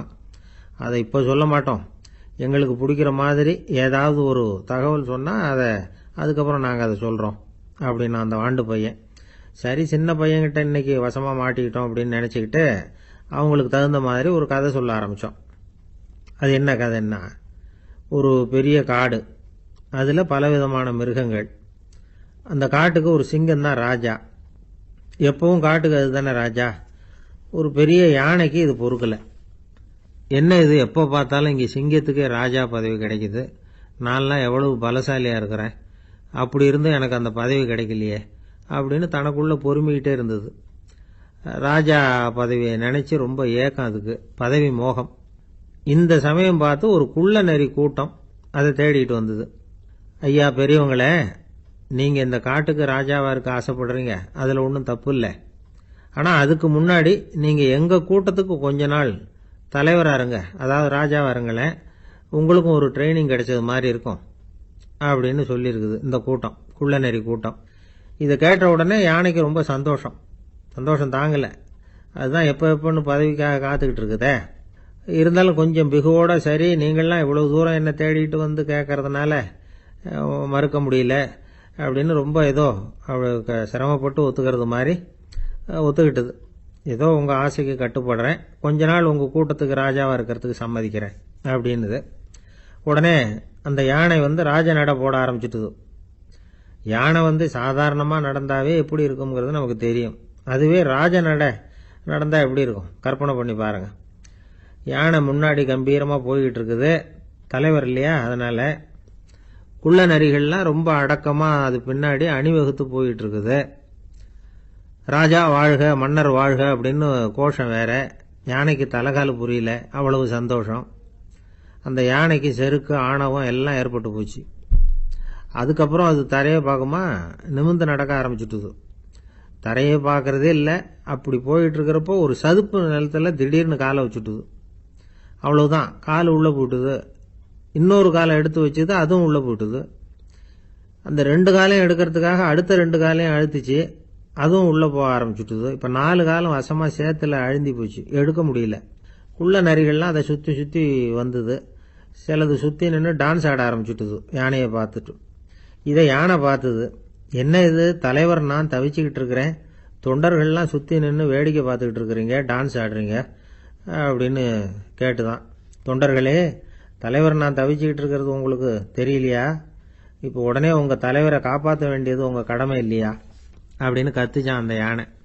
குள்ள நரிகள்ல ஒண்ணு முன்னாடி நின்று அந்த யானையை பார்த்துதான், தலைவரே எங்களுக்கு ரொம்ப நாளா ஒரு ஆசை, அந்த ஆசையை நிறைவேற்றிக்கிறதுக்காகத்தான் உங்களை எங்க தலைவரா ஏத்துக்கிறோம்னு சொன்னோம் அப்படின்னு தான். என்ன ஆசைன்னு கேட்டிருக்கு யானை.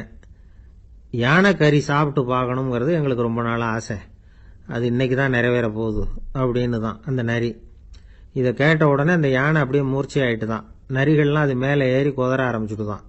பதவி மேல இருந்த பேராசை அந்த பலசாலியான யானையையே மாட்டி விட்டுட்டுது பாத்தீங்களா அப்படின்னு சொல்லி முடிச்சோம் இந்த கதையை அந்த சின்ன பிள்ளைங்க கிட்ட. சரிங்க, இப்ப நாங்க உங்களை தேடி வந்த விஷயம் என்னங்கறத சொல்லவா அப்படின்னா ஒரு வாண்டு பையன். சீக்கிரம் சொல்லு தம்பி, சஸ்பென்ஸ் தாங்கல அப்படின்னும். அவன் மெதுவா எங்களை பார்த்து சொல்றான், எங்களுக்கு கொஞ்ச நாள் நீங்க தலைவரா இருந்தா தேவல அப்படின்னா.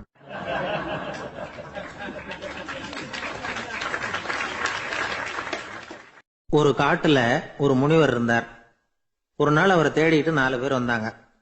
சுவாமி, எங்களுக்கு ரொம்ப நாளா ஒரு சந்தேகம்னாங்க. என்னன்னு கேட்டார். இந்த உலகத்துல எவ்வளவோ காரியங்கள் நடக்குது, எது நியாயம் எது அநியாயம் அப்படின்னு புரிஞ்சுக்க முடியலன்னாங்க. அது யாராலையும் புரிஞ்சுக்க முடியாதுன்னார் முனிவர். வந்தவங்களுக்கு ஆச்சரியமா போச்சு, ஒரு மாதிரியா பார்த்தாங்க. இத முனிவர் கவனிச்சார். சரி புறப்படுங்க என்னோடன்னார். எங்கன்னு கேட்டாங்க. இப்போ உங்க 4 பேரையும் ஒரு புஷ்பக விமானத்துல அழைச்சிட்டு போறேன். இந்த உலகத்துல சர்வசாதாரணமா நடக்கக்கூடிய ஒரு காட்சியை உங்களுக்கு காட்ட போறேன். நீங்க பார்க்க போற அந்த காட்சி நியாயமா அநியாயமா அப்படிங்கறத என்கிட்ட சொல்லணும். நீங்க சரியான பதில் சொன்னா புஷ்பக விமானத்துல தொடர்ந்து பிரயாணம் பண்ணலாம். தவறான பதில் சொன்னா இந்த புஷ்பக விமானம் உங்களை கீழே தள்ளி விட்டுரும் அப்படின்னார். 4 பேருக்கும் பயம்தான், இருந்தாலும் முனிவர் கூப்பிடுறாரு அப்படின்னு சொல்லி புறப்பட்டாங்க. அவங்க எல்லாரும் புறப்பட்டு ஒரு காட்டு வழியா போயிட்டு இருக்கிறாங்க புஷ்பக விமானத்துல.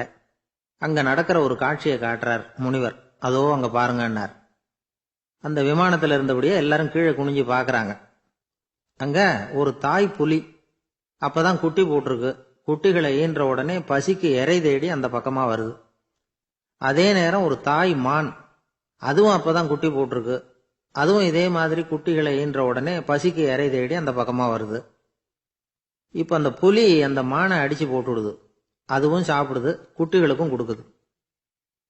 இப்போ அந்த புலிக்குட்டிகள் முகத்துல மகிழ்ச்சி, தாயை இழந்த அந்த மான் குட்டிகள் முகத்துல துக்கம். இப்போ அந்த முனிவர் 4 பேர்கிட்டையும் கேட்கிறார், நீங்க இங்க பாத்தீங்களே, இதுல எது நியாயம் எது அநியாயம்? ஒவ்வொருத்தரா சொல்லுங்க. உங்க பதில் சரியில்லைன்னா இந்த விமானம் உங்களை கீழே தள்ளி விட்டுரும், சொல்லுங்க பார்க்கலாம்னார். முதல்ல ஒருத்தன் சொன்னான், அந்த புலி செஞ்சது சரிதாங்க, அது பசிக்கு அதுதான் ஆகாரம், தன்னுடைய பசிக்கு தானே இறை தேடிக்கிட்டுது, அதுல என்ன தப்பு, அவ்வளவுதான், அதனால புலி செஞ்சது நியாயம்தான் அப்படின்னா. அவ்வளவுதான், அந்த விமானம் அவனை அப்படியே கீழே தள்ளி விட்டுட்டுது. அதனால அவன் கொடுத்த பதில் சரியில்லை அப்படிங்கிறது புரிஞ்சு போச்சு. இப்ப 2வது ஆள் சொன்னான், புலி செஞ்சது பாவம், அந்த தாய்மான் என்ன தப்பு பண்ணிச்சு, இப்ப அந்த குட்டிகளுக்கு யாரு ஆதரவு, அதனால புலி செஞ்சது அநியாயம் அப்படின்னா.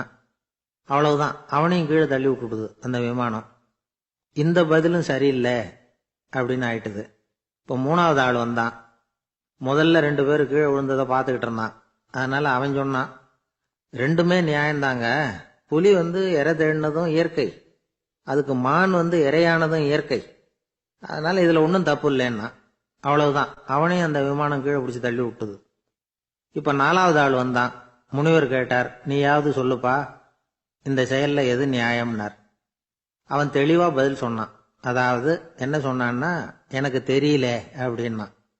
அவனை விமானம் கீழே தள்ளல, சௌரியமா அழைச்சிட்டு போட்டுது. இவனும் பிரயாணம் சௌக்கியமா பண்ணானா. ஆக இதுதான் சரியான பதில்ங்கிறத முனிவர் உணர்த்தினார். இந்த கதையிலிருந்து நாம புரிஞ்சுக்க வேண்டியது என்னன்னா, இந்த உலகத்துல எவ்வளவோ காரியங்கள் நடக்குது, அதெல்லாம் ஏன் அப்படி நடக்குதுங்கிறதுக்கு எப்பேற்பட்ட பண்டிதராலும் பதில் சொல்ல முடியாது. தெரியாததை தெரியாதுன்னு ஒத்துக்கிட்டா வாழ்க்கை பிரயாணம் சுகமா இருக்கும். அதனால தேவையில்லாத விஷயங்களை புரிஞ்சுக்கிறதுக்கு நேரத்தை செலவு பண்ணிட்டு இருக்க கூடாது, வாழ்க்கையை குழப்பிக்க கூடாது. வாழ்க்கைக்கு தேவையானது என்னவோ அதை மட்டும் புரிஞ்சுக்கிட்டா போதும். இந்த காலத்து ஆள் ஒருத்தன் ஒரு பெரியவரை தேடி வந்தான். ஐயா, ஒரு சந்தேகம்னா. என்ன உன்னுடைய சந்தேகம்னார். பகுத்தறிவுன்னா என்ன, விதின்னா என்ன அப்படின்னு கேட்டான். இதுக்கு அவரு, இப்ப உன்னுடைய வலது கால தூக்குன்னார். தூக்கணான். சரி, இப்ப உன்னுடைய வலது கால கீழே இறக்காம உன்னுடைய இடது காலையும் தூக்குன்னார். தூக்கணான். பொத்துன்னு கீழே விழுந்துட்டான். பெரியவர் சொன்னார், உன்னால ஒரு காலை தூக்க முடிஞ்சுது, அதுதான் பகுத்தறிவு. 2 கால்களையும் ஒரே சமயத்துல தூக்குனா அடிபடும், அப்படிங்கிறது தான் விதி அப்படின்னு விளக்கம் கொடுத்தார். இவன் தன்னுடைய விதியை நொந்துகிட்டே இடுப்பை பிடிச்சுக்கிட்டு அங்கிருந்து நடந்து போயிட்டான்.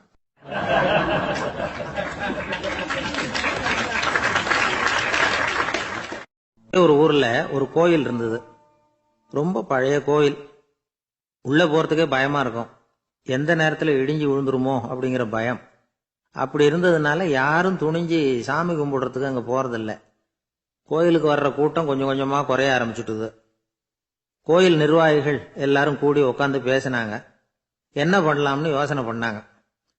எந்த இடம் மோசமா இருக்கோ அந்த இடத்த பழுது பார்த்தாங்க. அங்க எங்க வர்ணத்தை பூசி கொஞ்சம் அழகுபடுத்தி பார்த்தாங்க.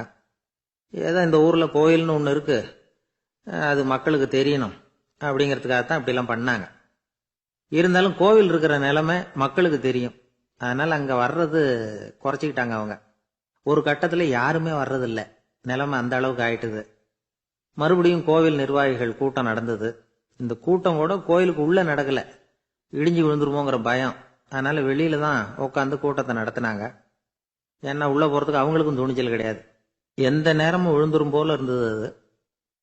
அது வழியா போறவங்க கூட வேகமா அந்த இடத்த கடந்து போக ஆரம்பிச்சுட்டாங்க.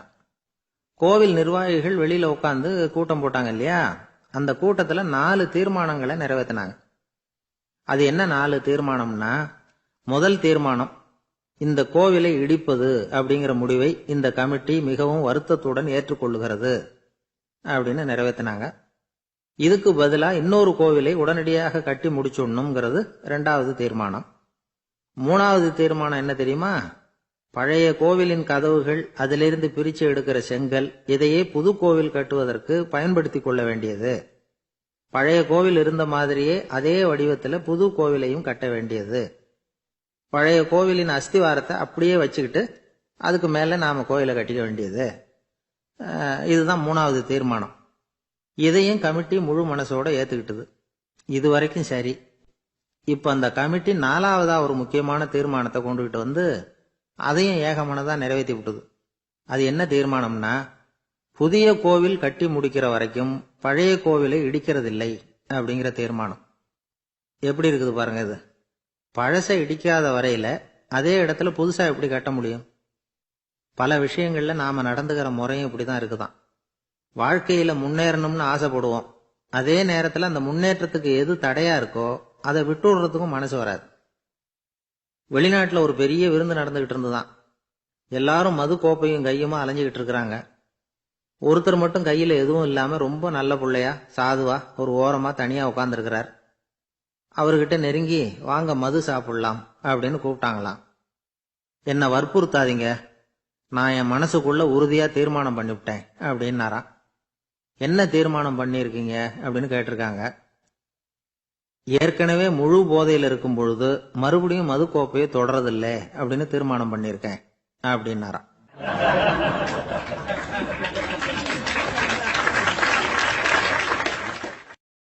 ஒரு ஊர்ல ஒரு பெரியவர் இருந்தார். ஒரு நாள் அவரை தேடி ஒருத்தர் வந்தார். ஐயா, நான் கடவுளை பரிபூர்ணமா நம்புறேன் அப்படின்னார். சரி, அந்த நம்பிக்கை உனக்கு எப்படி வந்ததுன்னு கேட்டார் இவர். அவர் சொல்ல ஆரம்பிச்சார். ஐயா, எனக்கு கல்யாணம் ஆகி 10 வருஷம் ஆச்சு. ஆனாலும் குழந்தை பாக்கியம் இல்லை. அதுக்கு என்ன காரணமா இருக்கும்னு நான் யோசனை பண்ணிட்டு இருந்தப்போ நண்பர் ஒருத்தர் ஒரு ஆலோசனை சொன்னார். உனக்கு மதப்பற்று இல்லை, எந்த கடவுளையுமே நம்ப மாட்டேங்கிற, அதுதான் காரணம். கடவுளை நம்பு, உனக்கு குழந்தை பாக்கியம் கிடைக்கும் அப்படின்னார். அவர் அப்படி சொன்னாரே தவிர எனக்கு சந்தேகம்தான். இருந்தாலும் அவர் சொன்னபடியும் நடந்துதான் பார்ப்போமே அப்படின்னு முடிவு பண்ணேன். கடவுளை நம்ப ஆரம்பிச்சேன். அந்த வருஷமே அழகான ஆண் குழந்தை பிறந்தது. எல்லாம் இறைவன் அருள் அப்படின்னார். இவர் இப்படி சொன்னதை கேட்டதான் இந்த பெரியவர் சொன்னார். நீ சொல்றதெல்லாம் சரிதான். இருந்தாலும் இந்த காலத்துல எந்த ஒரு காரியமா இருந்தாலும் அதை சோதனை செஞ்சு பார்த்துட்டு தான் ஒரு முடிவுக்கு வந்து சேர முடியும். அறிவுபூர்வமான முடிவு அதுவாக தான் இருக்கும். அறிவியல் சோதனைகள் அப்படித்தான். ஒரு குறிப்பிட்ட விஷயத்தை பத்தி எத்தனை தடவை சோதனை பண்ணாலும் ஒரே முடிவு தான் கிடைக்கணும். அதுதான் சரியா இருக்கும். அதனால இப்ப மறுபடியும் ஒரு சோதனைன்னார். என்ன செய்யணும் அப்படின்னு கேட்டார் இவர். கடவுள்கிட்ட ஒரு பெண் குழந்தை வேணும்னு கேளு. முதல்ல ஆண் குழந்தைய கொடுத்தது மாதிரியே இப்போ ஒரு பெண் குழந்தையையும் கொடுக்கறாரா பார்க்கலாம் அப்படின்னார். சரின்னு சொல்லி இவர் அதே மாதிரி முயற்சி பண்ணினார். அதுக்கப்புறம் அவரு இந்த பெரியவர்கிட்ட வரவே இல்லை. கொஞ்ச காலம் கழிச்சு இவரே அவரை தேடிட்டு போய் கதவை தட்டினார். அவர் கதவை திறந்தார். என்ன ஆச்சு, கடவுள் கண் திறந்தாரா அப்படின்னு கேட்டார். அவரு, அந்த சமாச்சாரம்லாம் நமக்கு வேணாம் சார். முதல் தடவை அது ஏதோ தற்செயலா ஏற்பட்ட ஒரு சாதகம். இப்ப நீங்க 2வது தடவை சொன்ன பிறகு தினமும் கடவுளை வேண்டிக்கிட்டு தான் இருக்கிறேன், ஒன்னும் நடக்கல அப்படின்னார் ரொம்ப விரக்தியா. ஒரே ஒரு தோல்வியில உங்க நம்பிக்கையெல்லாம் பறந்து போயிடுது பாத்தீங்களா அப்படின்னார் அந்த பெரியவர். எல்லாம் நல்ல விதமா நடக்கிற வரைக்கும் நம்பிக்கை, எதிர்பார்த்தது தோல்வியில முடிஞ்சுட்டுதுன்னா அவநம்பிக்கை. மற்றவர்கள் பேர்ல வைக்கிற நம்பிக்கை எந்த நேரத்திலையும் விவகாரமாகி விடக்கூடிய சாத்தியம் உண்டு. நாம நம்பிக்கை வைக்க வேண்டியது நம்ம கிட்ட தான். நமக்குள்ள இருக்கிறார் கடவுள். எனவே நம்ம பேர்ல நாம வைக்கிற நம்பிக்கை தான் உண்மையான கடவுள் பக்தி. நிபந்தனையற்ற நம்பிக்கையா அது இருக்கணும். எல்லாம் நல்லபடியா நடந்துகிட்டு இருந்தா எந்த முட்டாளுக்கும் நம்பிக்கை வரத்தான் செய்யும் அப்படிங்கிறது ஒரு பெரியவர் கருத்து. தியானத்தின் மூலமா தான் உனக்குள்ள ஆழமா தோண்டுனா உன்னுடைய அடி ஆழத்துல நம்பிக்கை வந்து அப்படி ஊற்றெடுக்கும், அதை பார்க்க முடியும் அப்படிங்கிறது பெரியவர்கள் சிந்தனை. ஒரு குழந்தை அப்பாவை பார்த்து என்னப்பா பண்றேன்னு கேட்டுதான். பிரார்த்தனை பண்ணிட்டு இருக்கிறேன்னாராம் அப்பா. பிரார்த்தனை பண்ணுனா என்ன கிடைக்கும் அப்படின்னு கேட்டுதான் குழந்தை. எல்லாம் கிடைக்கும் அப்படின்னாராம் அப்பா. நீ வச்சிருக்கிறிய பேனா அது கூட கிடைக்குமான்னு கேட்டுதான் குழந்தை. ஓ, கிடைக்குமேன்னு இருக்கார். அப்படின்னா அந்த பேனாவை என்கிட்ட கொடுத்துரு, நீ பிரார்த்தனை பண்ணி வேற பேனா வாங்கிக்கோ அப்படின்னு தான் அந்த குழந்தை.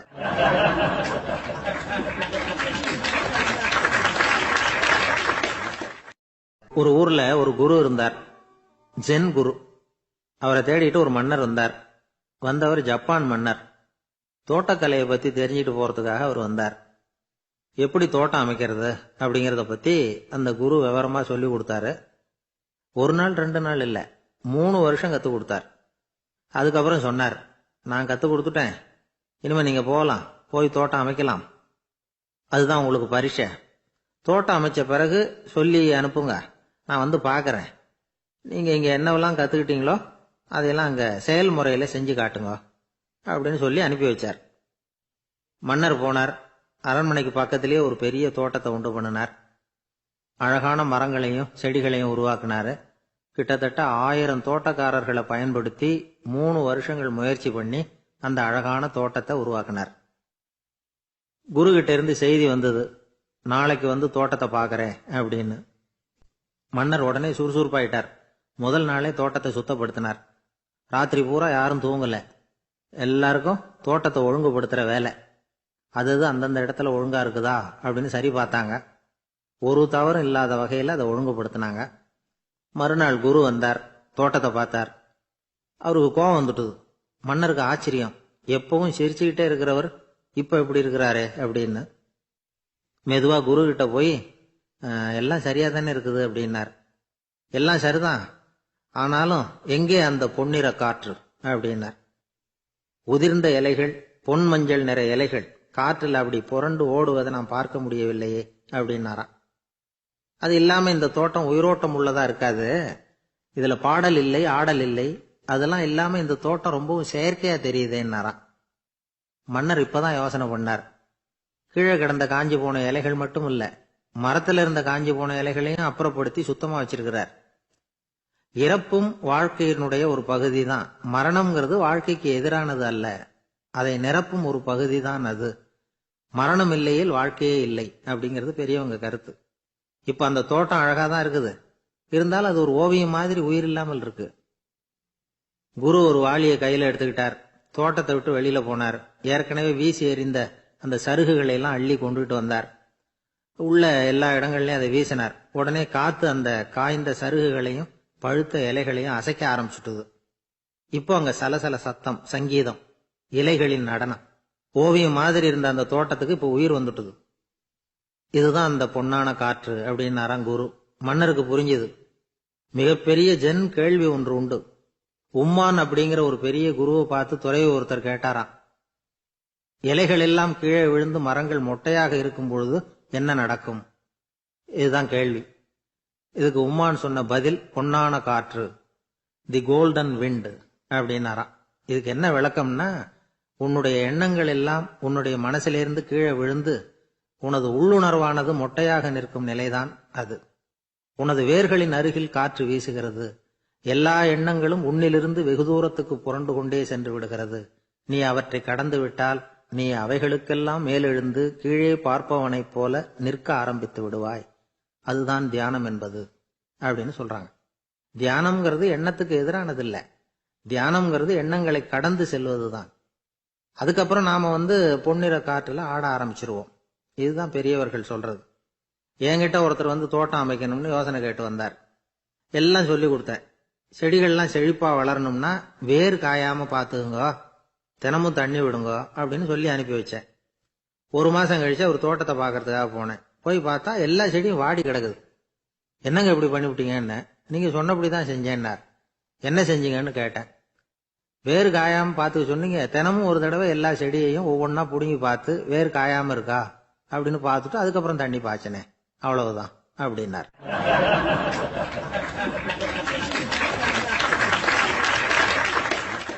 ஒரு வயசான பாட்டியின் தாத்தாவும் ஒரு பூங்காவில் உட்காந்து பேசிக்கிட்டு இருக்கிறாங்க. அவங்களுக்கு கல்யாணம் ஆகி 53 வருஷம் ஆச்சு. பிள்ளைங்கள்லாம் படிச்சு பெரிய பெரிய வேலையில இருக்கிறாங்க. பேரன் பேத்திகளும் நல்ல நிலைமையில இருக்கிறாங்க. இந்த தாத்தாவும் பாட்டியும் சிரிச்சு பேசிக்கிட்டு இருந்தத ஒரு பெரியவர் பார்த்தார். அவருக்கு ஆச்சரியமா இருந்தது. இந்த வயசுலயும் இவ்வளவு அந்யோன்யமா இவங்க பேசிக்கிட்டு இருக்கிறாங்களே அப்படின்னு நினைச்சார். சரி, நேரிலேயே கேட்டுருவோமே அப்படின்னு நினைச்சுக்கிட்டு கிட்ட போனார். உங்க மன வாழ்க்கையின் வெற்றிக்கான ரகசியம் என்ன அப்படின்னு கேட்டார். இதை கேட்டதும் அந்த தாத்தா சிரிச்சுக்கிட்டே பாட்டியை பார்த்தாராம். அதுக்கப்புறம் சொன்னாராம், நான் இந்த அம்மாவை கல்யாணம் பண்ணிட்டதுக்கும் எங்களுடைய இல்வாழ்க்கை இவ்வளவு நாளா பலம் குறையாம மகிழ்ச்சியா இருக்கிறதுக்கும் காரணம் ஒண்ணுதான். அது என்ன காரணம்னா, எங்களுக்கு இடையில பொதுவா நிறைய குறைகள் உண்டு, அதுதான் காரணம் அப்படின்னாராம். அவர் சொல்றது சரிதான் அப்படிங்கிறது மாதிரியே அந்த பாட்டியும் அவரை நிமிர்ந்து பார்த்தாங்களாம். இந்த பெரியவர் மறுபடியும் அந்த பாட்டியை பார்த்து அதே கேள்வியை கேட்டிருக்கார். உங்களுடைய நீண்டகால மன வாழ்க்கைக்கு கிடைச்ச வெற்றி எதனாலேன்னு சொல்ல முடியுமா அப்படின்னு கேட்டாராம். அவங்களும் சிரிச்சுக்கிட்டே பதில் சொன்னாங்களாம். என்ன பதில் தெரியுமா? சில பேரை நாம குறிப்பிட்ட பண்புகளுக்காக நேசிக்கிறோம், வேற சிலரை நாம அந்த பண்புகள் இல்லாத குறைகளுக்காகவே விரும்பி பழகிறோம் இல்லையா அப்படின்னு கேட்டுட்டு தலையை குனிஞ்சுக்கிட்டாங்களாம் அந்த பாட்டியம்மா. அவங்க அப்படி சொன்னதை கேட்டதும் இவருக்கு புதுசா ஞானம் பிறந்தது மாதிரி இருந்துதான். இதுதான் மனம் நிறைந்த மன வாழ்க்கை அப்படிங்கிறார் சுவாமி சின்மயானந்தர். பண்புகளை எப்படி நேசிக்க முடியுதோ அதே மாதிரி பண்புகள் இல்லாத குறைகளையும் நேசிக்க முடியும். மனசுதான் காரணம். ஒரு மேல்நாட்டு தம்பதி, அவங்களும் தாத்தா பாட்டி தான். அவங்க 2 பேரும் ஒரு பூங்காவில் உட்காந்து சிரிச்சு பேசிக்கிட்டு இருக்கிறாங்க. அதை ஒருத்தர் பார்த்தார். அவருக்கு ஆச்சரியம், இவ்வளவு காலம் ஆகி இந்த வயசுலயும் இப்படி அன்பா பேசிக்கிட்டு இருக்கிறாங்களே அப்படிங்கிற ஆச்சரியம். கிட்ட நெருங்கி போனாரு. கேட்டார், ஏன் தாத்தா உங்களுக்கு கல்யாணம் ஆகி எவ்வளவு வருஷம் ஆச்சுன்னார். 55 வருஷம் ஆச்சுன்னாராம் அவரு. இன்னமும் இவ்வளவு சந்தோஷமா இருக்கிறீங்களே, அதுக்கு என்ன காரணம்னு கேட்டிருக்கார். அதுக்கு என்ன காரணம்னா, இதுவரைக்கும் எங்களுக்குள்ள சண்டையே வந்ததில்லை அப்படின்னாராம். அது எப்படி முடியும்னு கேட்டிருக்கார் இவர் ஆச்சரியமா. அந்த தாத்தா சொல்ல ஆரம்பிச்சாராம், இத பாருப்பா, எங்களுக்கு கல்யாணம் ஆன புதுசுல நானும் என்னுடைய மனைவியும் ஒரு குதிரை மேல ஏறி ஒரு காட்டு வழியா போய்கிட்டு இருந்தோம். கொஞ்ச தூரம் போனதும் அந்த குதிரை எடக்கு பண்ணிச்சு. நான் உடனே கீழே இறங்கி அந்த குதிரையை பார்த்து, இது உனக்கு முதல் தடவை அப்படின்னு மிரட்டலா சொல்லிவிட்டு ஏறி உக்காந்தேன். மறுபடியும் போனோம். கொஞ்ச தூரம் குதிரை நல்லபடியா நடந்து போச்சு. மறுபடியும் எடக்கு பண்ண ஆரம்பிச்சுட்டுது. நான் கீழே இறங்கினேன். கையில இருந்த சாட்டையால ஓங்கி ஒரு அடி கொடுத்தேன். இது உனக்கு 2வது தடவை அப்படின்னு சொல்லிவிட்டு ஏறி உக்காந்தேன். மறுபடியும் குதிரை கொஞ்ச தூரம் நல்ல விதமா நடந்து போச்சு. அப்புறமும் எடக்கு பண்ண ஆரம்பிச்சுட்டுது. அந்த சமயத்துல ஒரு ஆற்று பாலத்தை கடந்து போய்கிட்டு இருக்கிறோம். நான் கீழே இறங்கினேன். என்னுடைய மனைவியையும் கீழே இறங்க சொன்னேன். அந்த குதிரையை பிடிச்சி அப்படியே ஆத்துல தள்ளி விட்டுட்டேன். தள்ளி விட்டுட்டு, இது உனக்கு கடைசி தடவை அப்படின்னு சொன்னேன். அதை பார்த்ததும் என் மனைவி பதறி போயிட்டாங்க. போய், ஐயோ பாவம், என்ன இப்படி பண்ணிவிட்டீங்க, உங்களுக்கு மனசுல கொஞ்சம் கூட இறக்கமே இல்லையா அப்படின்னாங்க. நான் மெதுவா இவங்க பக்கம் திரும்பி, இது உனக்கு முதல் தடவை அப்படின்னு. அவ்வளவுதான், அன்னையில இருந்து இன்னைய வரைக்கும் ஒரு நாள் கூட எங்களுக்குள்ள சண்டையே வந்ததில்லை அப்படின்னு விளக்கம் கொடுத்தார் அந்த தாத்தா.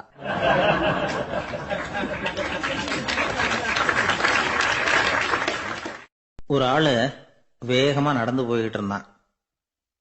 அவன் வேகமா நடக்கிறதுக்கு காரணம் வெயில் காலம், காலில் செருப்பு இல்லை, மணல் பாதை, அதுதான் வேகம். காலில் செருப்பும் இல்லாம கையில குடையும் இல்லாம அந்த ஆளு வெயில்ல நடந்து போய்கிட்டு இருக்கிறான். அந்த சமயத்துல இன்னொருத்தன் குதிரை மேல ஏறி அந்த வழியா வந்துகிட்டு இருக்கிறான். அவன் காலில் செருப்பும் இருந்தது, கையில குடையும் இருந்தது. நடந்து போய்கிட்டு இருந்தவன் அந்த குதிரை ஆசாமியை பார்த்து கேட்டான், ஐயா, நீங்களும் குதிரை மேல உட்காந்துக்கிட்டு போய்கிட்டு இருக்கிறீங்க, அப்படி இருக்கிறப்போ உங்களுக்கு அந்த செருப்பு என்னத்துக்கு, அதை எனக்கு கொடுத்து உதவலாமே அப்படின்னா. குதிரை மேல உட்காந்துருந்தவன் யோசனை பண்ணி பார்த்தான். இவன் சொல்றது நியாயம்தானே அப்படின்னு சொல்லி தன்னுடைய செருப்பை கழட்டி அந்த வழிப்போக்கனுக்கு கொடுத்துட்டான். ரொம்ப நல்லதுங்க அப்படின்னு சொல்லி இவன் அதை வாங்கி காலில் மாட்டிக்கிட்டான். அதுக்கப்புறம் மறுபடியும் இவன் ஆரம்பிச்சான், ஐயா, நீங்க குதிரையில போறதுனால போக வேண்டிய இடத்துக்கு வேகமா போய் சேர்ந்துருவீங்க, அதனால உங்க கையில் அந்த குடை என்னத்துக்கு, நான் நடந்து போயிட்டு இருக்கிறவன் ரொம்ப நேரம் நடக்க வேண்டியிருக்கும் இந்த வெயில்ல, அதனால அந்த குடையையும் எனக்கு கொடுங்களேன் அப்படின்னா. குதிரை வீரன் யோசனை பண்ணி பார்த்தான். இதுவும் நியாயம்தானே அப்படின்னு அவனுக்கு தோணுச்சு. உடனே இறக்கப்பட்டு தன் காலில் இருந்த செருப்பை கொடுத்தது மாதிரியே தன் கையில் இருந்த கொடையையும் இவங்கிட்ட கொடுத்துட்டான். அதுக்கப்புறம் அவன் நிம்மதியா புறப்பட்டான். இப்ப மறுபடியும் கை தட்டி அவனை நிறுத்தினான். கீழே நின்றுட்டு இருந்தவன், என்னப்பா ஏன் என்ன நிறுத்தின, இன்னும் ஏதாவது வேணுமா உனக்கு அப்படின்னா குதிரையில இருந்தவன். இவன் மெதுவா வாயை திறந்து, அந்த குதிரையையும் என்கிட்ட கொடுத்துருங்களேன்னா. அந்த குதிரை வீரன் இப்போ ஒரு கணம் யோசனை பண்ணி பார்த்தான். உடனே என்ன பண்ணான் தெரியுமா, தன்கிட்ட இருந்த குதிரை சவுக்கை எடுத்தான். குதிரை சவுக்கால அந்த ஆளை வாங்குவாங்கன்னு வீசி தள்ளிவிட்டான். இவ்வளவு சவுக்கடியும் வாங்கிக்கிட்டு இந்த ஆள் என்ன பண்ணான் தெரியுமா, சிரிக்கிறான். அடி வாங்கிட்டு யாராவது சிரிப்பாங்களா? குதிரை வீரனுக்கு ஒன்றும் புரியல. என்னப்பா அது, ஏன் இப்படி அடி வாங்கிட்டு இப்படி சிரிக்கிறியே அப்படின்னு கேட்டான். இப்ப அந்த வழிப்போக்கன் சொல்றான், ஐயா, நான் இப்படி சிரிக்கிறதுக்கு காரணம் இருக்கு. இப்படி குதிரை கேட்டு உங்ககிட்ட அடி வாங்கலேன்னு வச்சுக்கோங்க, என் உயிர் உள்ள வரைக்கும் மனசுல ஒரு தவிப்பு இருந்துகிட்டே இருக்கும். செருப்பையும் கொடையையும் கேட்ட உடனே கொடுத்தவன் குதிரையையும் கேட்டிருந்தா கொடுத்துருப்பானோ அப்படிங்கிற பேராசையில ஏங்கிக்கிட்டே இருந்திருப்பேன். இப்ப உங்ககிட்ட அடி வாங்கின பிறகு என்னுடைய அந்த சந்தேகம் தீர்ந்து போச்சு. என்னுடைய ஆசைக்கு எல்லை எது அப்படிங்கறத எனக்கு புரிஞ்சுட்டுது அப்படின்னு சொல்லிவிட்டு அவன் நடக்க ஆரம்பிச்சுட்டானான். ஆசைக்கும் எல்லை உண்டு அப்படிங்கறத விளக்கறதுக்காக வாரியார் சுவாமிகள் சொல்ற கதை இது. இந்த காலத்திலயும் ஒருத்தன் அது மாதிரி கொடை செருப்போட குதிரையில போய்கிட்டு இருந்தான். எதிரில் நடந்து வந்தவன், ஐயா உங்க கொடைய எனக்கு கொடுங்களேன்னு கேட்டான். உடனே அவன் குதிரையிலிருந்து கீழே குதிச்சு அவனை சாட்டையால் அடிக்க ஆரம்பிச்சுட்டான். இன்னொருத்தர் அந்த வழியா வந்தவர் இதை பார்த்தார். ஏன்பா அவன் கேட்டான், உன்னால முடியலன்னா இல்லைன்னு சொல்லிட வேண்டியதுதானே, அதுக்காக ஏன் இப்படி அவனை போட்டு அடிக்கிறேன்னு கேட்டார். உங்களுக்கு விவரம் புரியாது சார், காலம் ரொம்ப கெட்டு போச்சு. கேட்டதை கொடுத்தேன்னு வச்சுக்கோங்க, இந்த குதிரையே என்னோடது, அவன் திருடிக்கிட்டு போறான் அப்படின்னு என் பேர்ல புகார் கொடுக்க ஆரம்பிச்சிருவான் சார் அப்படின்னா. அது எப்படி அவ்வளவு உறுதியா சொல்றேன்னு கேட்டார் அவரு. ஏற்கனவே அது மாதிரி ஒருத்தன் பேர்ல புகார் கொடுத்துட்டு தான் இந்த குதிரையை நான் தள்ளிட்டு வந்துகிட்டு இருக்கிறேன் அப்படின்னார்.